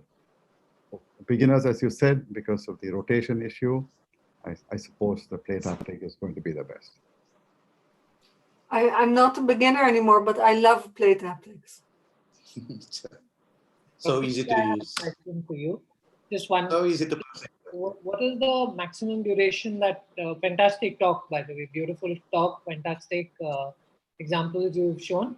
Which is the longest duration that you have actually rotated a post-cataract surgery, that you have actually rotated a lens? I think, you know, it's even been years after I can still rotate a lens. Yeah, I think you need to be patient with dissecting out the bag, and you can peel out the fibrosis. And I'm not the only one who does that. Marie-José Tezinon does a great job as well. You know, we like to peel membranes from the front of the eye, whereas retina people like the back of the eye. Yeah, but you can do, you know, you peel all the membranes and you release the lens entirely. So even years after, I can still rotate it. Yeah, and you can also, you know, change a monofocal for a toric lens even after a YAG. You know, you just have to be very patient. Yeah. Thank you, thank you. So we're actually, I'm involved with a startup. This is really very far from the market yet, but we're trying to develop a lens in which we can adjust the toricity. It's called the Excellence, and we have a small nitinol activator at the edge of the optics, and then you shoot with a YAG and then it moves a little bit. But it's very preliminary, but this will solve all these questions when it comes to the market. Oh, can't wait for that to come out, Bruce.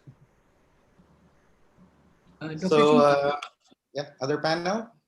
Yeah, Dr. Shi, I think you covered up all the points. One thing which I still have is if the patient's Y-to-Y measurements are a little larger, I think we can expect rotation. So how do you handle that? And do you put in a ring and then go ahead in these cases, or how do you? So I generally do not actually put in a ring routinely for these eyes. I'm not sure that it really helps. I think it's important to make sure all the OVD is removed, and I use a lens that does not rotate. And in my hands, the lens that does not rotate would be the Alcon lens because it's tacky. The other lens, as I mentioned, was the Hoya Vivinex. And Rupert Manapache has actually shared very excellent data from that lens as well, because these are tacky and they stick onto the posterior capsule. So you don't want to get, you know, overinflated capsular bags. You just stick them on, leave them a little softer than usual, the eye a little softer, and make sure that the patient doesn't move. And I was showing a video which I now remember that I didn't comment on. Sometimes when we re-rotate these patients, even if you're really worried about the lens spinning after that, again, you can do an optic capture. So you can actually anteriorize the optic provided your capsular axis is smaller. But of course, you must be prepared for posterior capsule opacification, and also that your IR power may be slightly more myopic. But you can do an optic capture. And I think faculties has come out with a toric lens as well that you could clip onto the capsular axis. So it doesn't matter what size your bag is. Faculties is actually from Oculentis. Thank you. Okay, we have a couple more questions. We're wrapping things up. And I think we'll combine. Can I ask one question? Yeah, sure. In Virion, sometimes I see in the final step of aligning the toric IOL, one axis is nicely aligned, whereas the other one is out of the alignment. Have anybody come across such a situation? I used to wonder if the patient pupillary plane is not parallel to the ground, this could happen. I thought then the patient could have put the chin down during the course of event. Anybody has come across such a situation? Yeah, or is it only? I did, and what I do is I decrease the zoom, and then it aligns.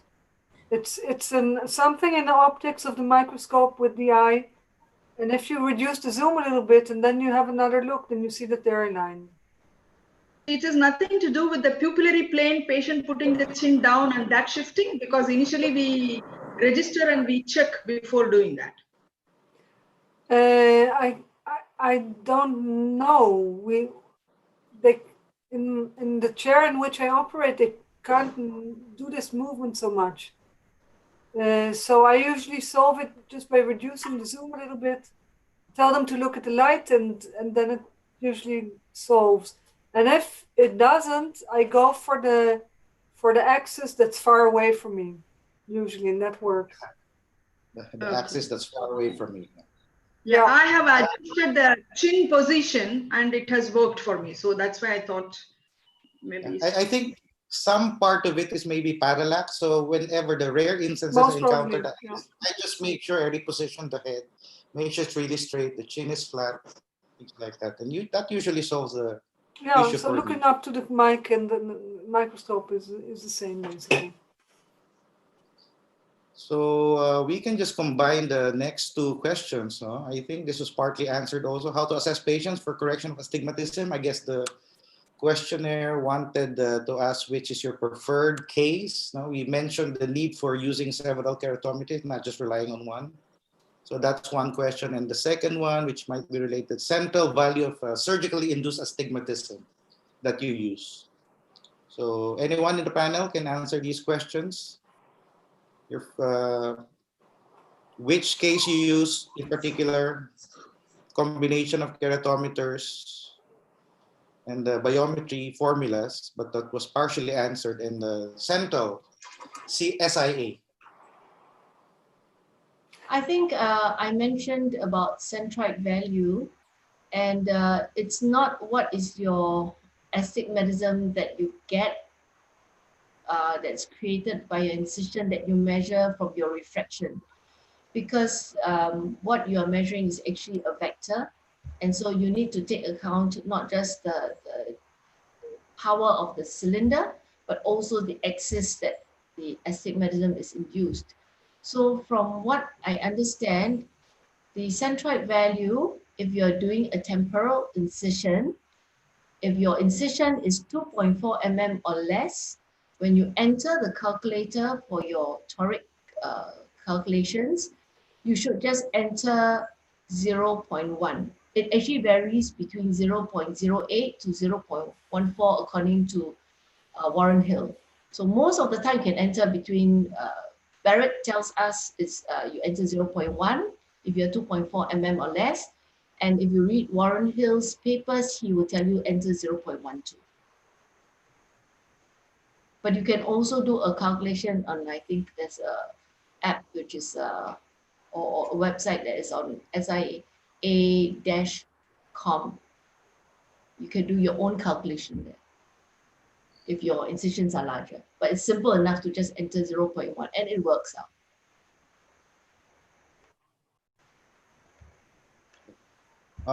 Anyone else? If not, let's proceed to the last question. Actually, it's interesting. It's also partially answered. What is really the best time to realign the toric IOL if you have to do it? 2 weeks, 4 weeks, some are saying 5 to 6 weeks. ASAP. As soon as possible. Others? ASAP. Others agree? ASAP? Yes. Professor Chi, you agree ASAP? I try not to do it before 2 weeks because there's a chance it may re-rotate because the bag is still open and the fibrosis is not setting in, and especially if you're dealing with a large bag. So like in a high myope, if you go in too early because the bag is so huge and the lens has been swimming around, then you want fibrosis to set in so that the lens gets cocooned, and doesn't rotate so freely. So for me, especially with the numerous high myopes that we deal with in Singapore, I would prefer to do it 2 weeks onwards. But once you get beyond 6 weeks, the fibrosis sometimes can be difficult depending on the patient, of course, and its response, to the surgery. But it can be a bit more difficult to tease out that fibrotic tissue. So 2 to 4 weeks might be ideal. Yeah. Not earlier than 2 weeks, not more than 6 weeks for the fibrosis. Yeah. Anyone else want to? That's the last question actually for the last session. Yeah, can I ask one more question to Dr. Yes. Ru? Yes. Yeah. If she puts a multifocal IOL in one eye, and in the following eye she has a complication and she has to put a sulcus IOL, what would she do?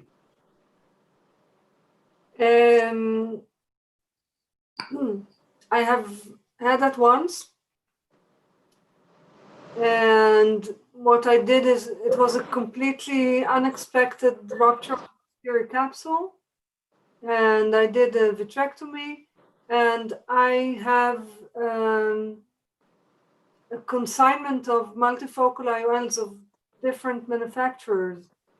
So in this case, I put in the Hanita C lens multifocal. It's a bifocal diffractive lens, which I could put in the sulcus. I don't have restores in consignment, like the three-piece restores. Also, I think they're kind of stopping in manufacturing them. So I think that the C lens is a very good option.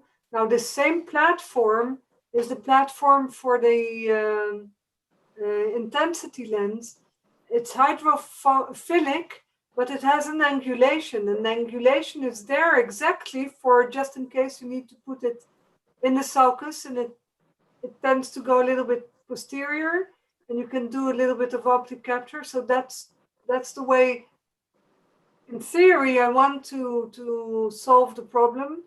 And that's one time I had to do this. My colleague had posterior capsular rupture actually in the first eye. So then we put a sulcus lens, a multifocal sulcus lens in the first eye. And in the second eye, we just did a nice in the bag implantation. But then the sequence gets slowed down because you first do the first eye. And you have to warn the patients that if you do this, you have a bigger chance of a need for a touch-up. And if you need to do this, you have to do this. Thank you. One more question. If your patient, monofocal both eyes, is willing for a replacement or do something for a multifocal, what would you do? Yeah.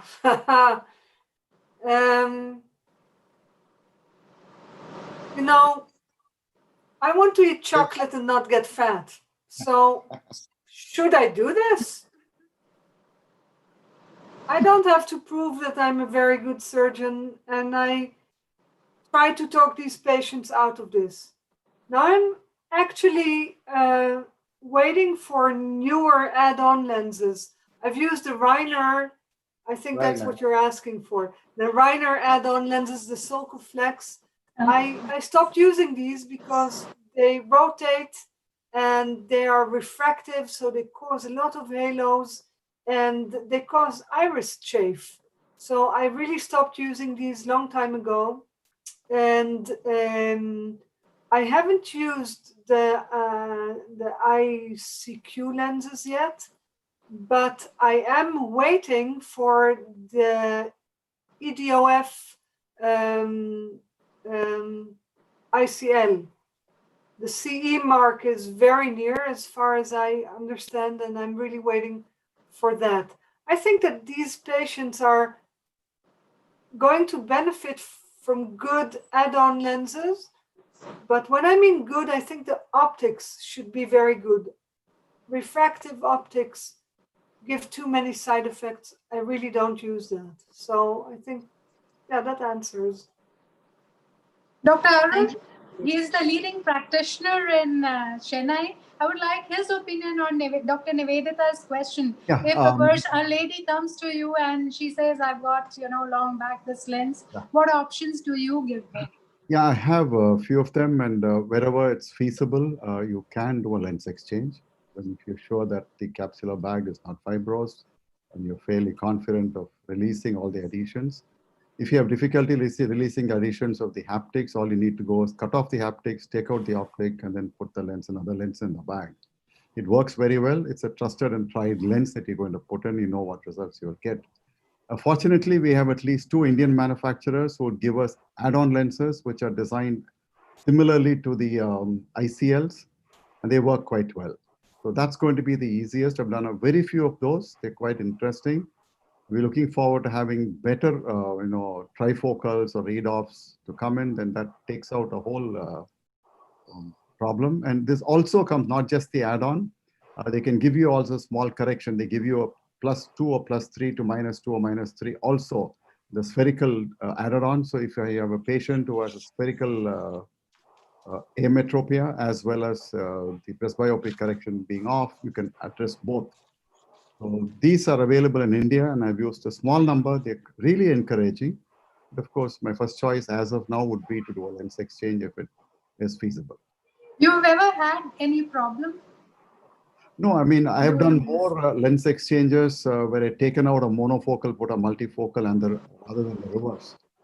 That's about all. Of course, you'll have to make sure that the capsular bag is not totally fibrosed and frozen. In that case, you're in deep trouble. And I would hesitate to do this in a high myope because the zonules are already very weak. So you really have to choose your patients carefully. And you could do that even after a year or two, but then you have to be very sure of what you're doing.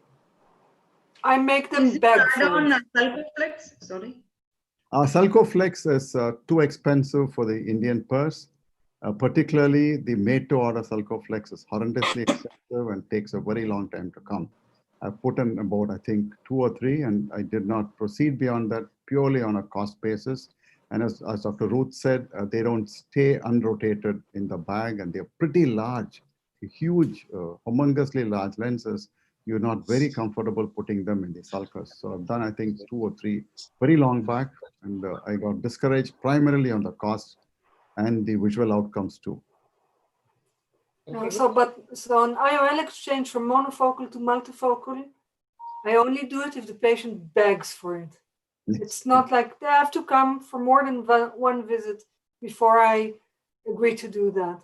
I mean, it's risky, and basically, there is nothing wrong with glasses. So it sounds funny for a multifocal lens surgeon to say that, but you have to make a good assessment of the risk, and the patient has to understand that it's not entirely normal.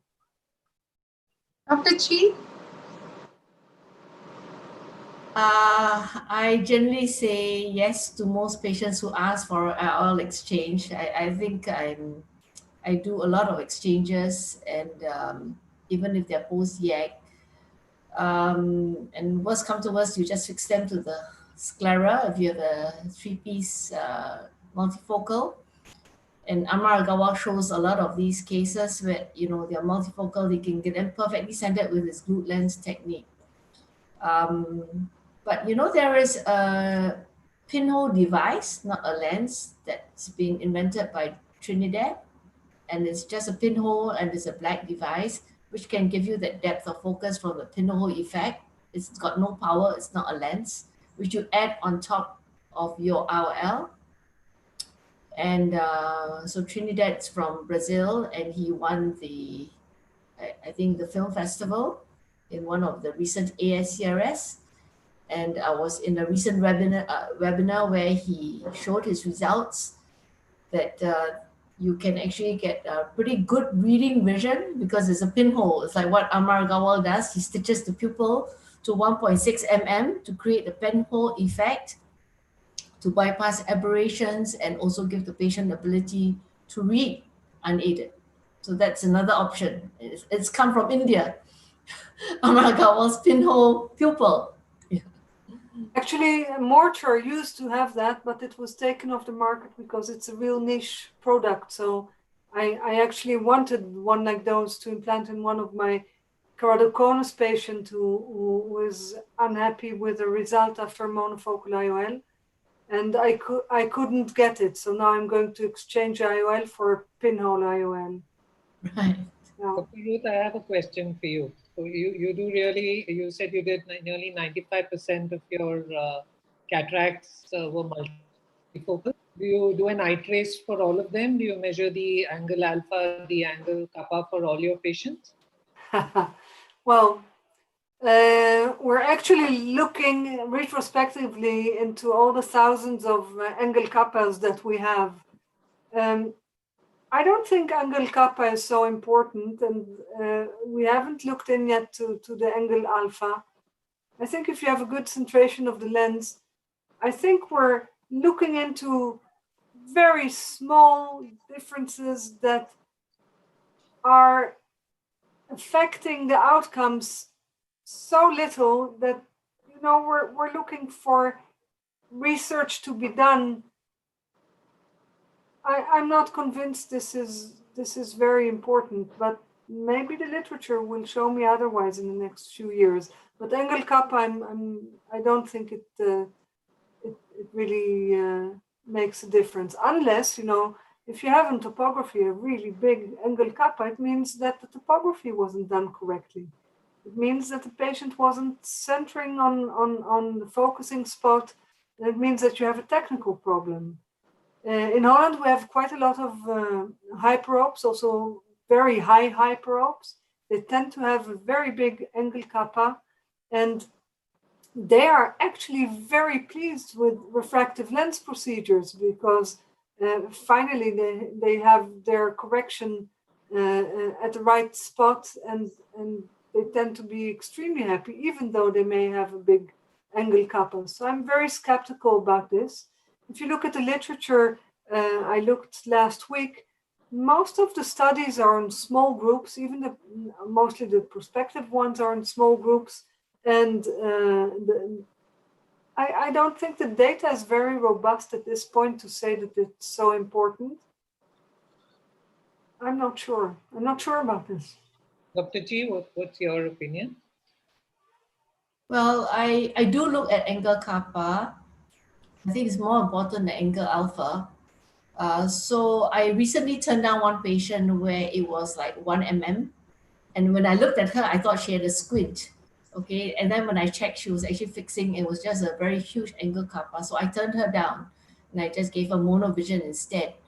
But my cutoff would be like, you know, 0.6. But generally, even 0.6 I may take, or even a little more. But if it's like an obvious, you know, angle kappa to me, then I would prefer to not give them multifocals, because unless they are really, you know, quite keen and they don't mind having halos and glare. Yeah. Arul, what do you do? Yeah, I tend to agree more with Dr. Ruth than Dr. Fake at this point. I feel that angle kappa is not so important. Angle alpha maybe, but angle kappa I kind of disregard. But I do eye trace for every one of these patients and look at the corneal aberrations. If the patient has a high amount of coma, corneal coma, not the total eye, then I may kind of back off on a multifocal on that patient or inform him or her that there would be possibilities of higher photic phenomena. That's where I stop at this point of time. I look forward to more studies on alpha, but somehow I'm not very convinced on the angle kappa business yet. Dr. Ko, what about you? Actually, the jury is out on that. Some surgeons believe so much in the angle kappa. I personally don't think it's that significant, at least in my practice. But I think the others are very much into it. It really depends on your perspective on the angle kappa and the angle alpha. PP ma'am, what about you, ma'am? You look at them? PP ma'am, Vineet is asking you. Do you look at angle alpha and Angle. I think centration of these axes are just as they are critical for refractive surgery, I think they're also important for multifocals. Do you get an eye trace done for all your multifocals that you advise? Or? I haven't done too many, so I don't know. No, I have to answer that I haven't done that. Thank you. I think with this, actually don't feel like ending this program. Such smooth discussion, such, you know, very in a friendly manner, very important topics in cataract refractive surgery are going on. But I think a lot of us have a lot of other work pending right now, and we'll have to end this show. I can't thank enough the speakers. The talks were really, really very good. Really enjoyed all the talks, and they were very informative. And the panel, they enriched the show with their, depth of knowledge. And I really thank you all for taking so much of your time out to make this cataract update as I wanted it. Thanks a lot.